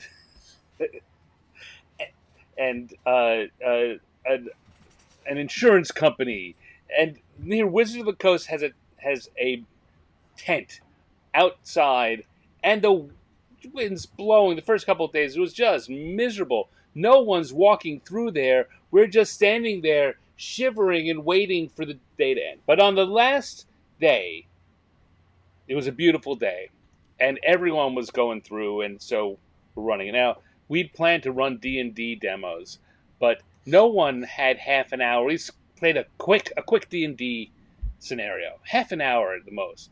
No one had time for that. They're New Yorkers. They're walking through, going Right. from here to there. Yeah, that looks cool. I don't got time for that. So we boiled it down to 5 minute quick, all narrative, make a roll, a couple of times. Make a roll. If you get a 6 or better, you'll succeed. Something great will happen, and like that. So, uh, of all the people there that particular day, I was the one that was most animated and best at the quick storytelling. So they pushed me out front, and I would like gather a crowd. Like I would get as many people that wanted going, because didn't matter. It was all story. Roll an 8. Oh, you kill the giant. And you two together drive him back into the bog, and Merlin casts a fireball and it explodes, and you were all successful, and everyone loved it. And so I started getting a crowd around me uh, on Rockefeller Center, middle of New York City. I'm gathering a crowd of people, and it's like little grandmas and their kids running. Well, what do you do? I don't know what kind of. Well, you're a warrior with a sword. I have a sword. I'm gonna hit the fucker. And so they rolled and did great. Everyone had a great time. We came back, and at that time I was taking a certificate class, a graduate level certificate class on business management at University of Washington, and we went in. I'd had to miss the previous week's uh, class because I was in New York. But the next week we came in, and as we're coming in asking people for notes, someone walks up and says, "Did I see you on CNN last weekend?" And I said, "Uh, I don't know. Did you see me on CNN?" Well, I was watching CNN, and they were doing a thing about this Merlin show or whatever, and they're talking about it, and they're showing that they said there was some big thing, and there's a picture of you with a crowd gathered around, and they were shouting, and you were doing this. I'm like, yeah, that was me. Yeah, that was. So I made the CNN. I was the only interesting thing. Right, like the other things were a card thing at a. Our Wizards got so much extra monetarily benefit from being on CNN, because then that they had a deal to run this thing on CNN once an hour all day Saturday, and it was Nice. the B roll for the whole thing was me getting Grandma to kill the giant. Nice. You know, there are worse ideas for an RPG than having one called "Get Grandma to Kill the Giant." Yeah, Yeah. Yeah. And now I'm picturing one that has, we got 4 classes. Each class has a D20 table. You play through it once. You're the fighter. What are you going to do? I'm going to swing my sword. Roll a d20. 16. According to this, on a 16, you chopped his nose off. You mark that off, and you don't get that result anymore. What happens if you roll another 16? It's a 17. It goes up. Right. Damn right it does. Yes. Nice. I'm now actually picturing get grandma to kill the giant, comma, an RPG-like experience to run your family through on Thanksgiving. Right? It's not an RPG. Yeah. I think I like the. I do really like the idea. I'm not as sold on that particular phrasing, but yes. I mean, you know me. I'm constantly putting together what I call demo the RPG. Right, something that is meant to be played at that speed. Yeah. As it turns out, I've got a version of it that I'm going to be running and play testing at Gamehole Con this year and at Page Philadelphia Area Gaming Expo next year. Right. I forget what I call it. I think I called it the Epic Adventures RPG because I needed a name, and Demo the RPG is not going to get anyone to sign up. But it's going to be it's on my current notes for Demo the RPG, and it's going to be that kind of super quick system. But hopefully one that is just complicated enough that a gamer will look at it and go, yeah, we could play this. But the idea is it's the kind of thing you pick up and you don't need to prepare for and you don't worry about it. Yeah. Dustin has suggested that we should use the light novel title, That One Thanksgiving My Grandma Disappeared and Couldn't Come Home Until She Defeated the Giant with Her OP level 9999 cooking ability. Yeah. You know what? That's the light novel version of it. Right. Yeah. The light novel adaptation, or the when they do the Call of Cthulhu session transferred into a light novels. I forget what those are called now, but anyway, yeah. I had an experience of about a week ago where I was just talking with some friends, and someone talked about SROs, which are a Starfinder. You play a robot. And very versatile. You could be any kind of robot you want. And I mentioned, like, wouldn't it be weird if you were an SRO of a consumable item like a missile? And then, like, I got this philosophical quandary of, like, I could see a trolley problem game where you're all playing as sapient missiles, and the whole game takes place from the time you're launched to before you hit the planet. And you have to decide, like, are you going to hit a different planet? What do you know about that planet? How much information can you get before you land there? Or is it right for you to do your duty and hit the planet you were assigned to hit? And somebody else liked the idea so much that they made like a 4-page zine based on it. And I was so happy that somebody just went ahead and was like, they asked me permission. I was like, yeah, sure, I'm not going to use the idea. And I really like the idea, though, of ethical problems being turned into games. I think it would be a fun way to... Like being the Silver Surfer, being the Herald of Galactus. Right. Yeah. I think it's a fun way to present the ethical problem to people. Although it could start some fights. It should be in a group where you all like each other and know each other really well. Yeah. I guarantee you, if you come to my gaming group and say, hey, do you guys want to play an ethical problem role-playing game with Owen? They will all go, no. No, we cannot. Argument, the RPG? No, thank you. That's every game, right? Michael S. that game I was describing, is that the fabled coloring book game? No, it's not. That's a different game. But what Owen described for his version of Grandma Kills a Giant is very close to the rules that I've got laid out for my my coloring game. There's a lot of similarity in what you described there, which is to be expected, right? It's a simple game, and we think a little alike. I mean, we're both impressed with the way Jack Burton eats a sandwich. Damn It's a right. very specific moment that we find no... Yep, see?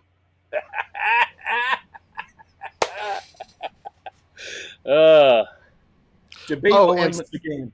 So and I had a Stan, friend run a oh, go ahead. second edition D&D game where he had changed things so that there were 3 spellcasting classes, and that was it. There were the lawful evil spellcasters, and they were the only people that got evocation magic.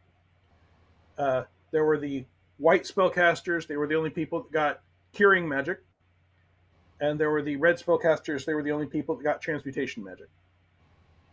And they were lawful evil, chaotic good, true neutral. So three spellcasters, 3 athos, that's it. And so we made characters, and a friend of mine, Michelle, made a white caster who was chaotic good, and I made a black caster who was lawful evil. We were the only 2 who could agree on anything at all, because everything we approached, I had a lawful evil reason for doing it, she had a chaotic good reason for doing it, we agreed that this is therefore the thing that we want the party to do.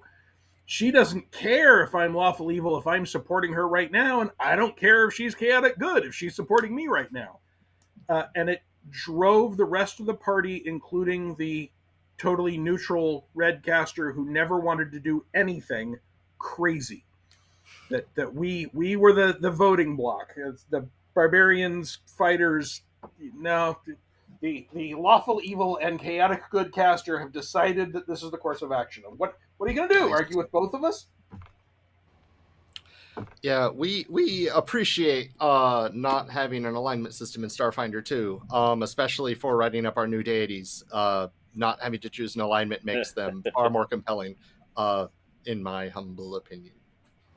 I still like alignment, but it's not like it can't be bolted back on if someone Right.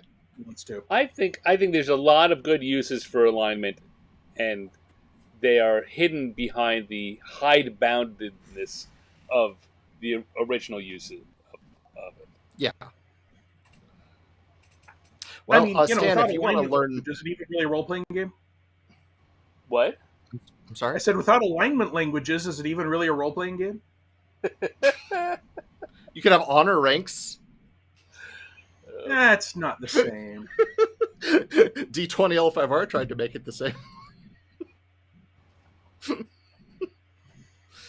I speak neutral. Oh, and Stan, if you want to read more about those deities, BJ sends you her love, and we'll also send you a book. Oh.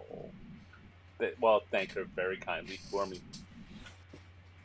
Thank you, BJ. See, this is what happens when you're nice to people. Yep.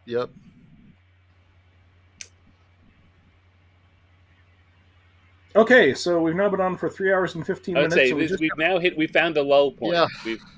I'm starting to feel 5 seconds silence. Are we there now? Right. Folks in chat, if you've got any last minute questions that you want to shoot us, now's the time, because once we start to have 5 second silences, it's a sign that we are winding down. Yep. It's true. If you think of a question after we log out, you could catch me on a stream at Phoebe Bain's Twitch channel at 4:00 tomorrow, and the link to that is in the Paizo blog. You know what? I'm going to take this opportunity while we're here, before we leave, to say that the folks watching, hey, thanks for watching. Please subscribe. Yeah. Subscribe to the channel, whatever you're watching. Give it a thumbs up or a heart, because I stream this out to multiple platforms. Whichever one you're on, give it that. Please subscribe.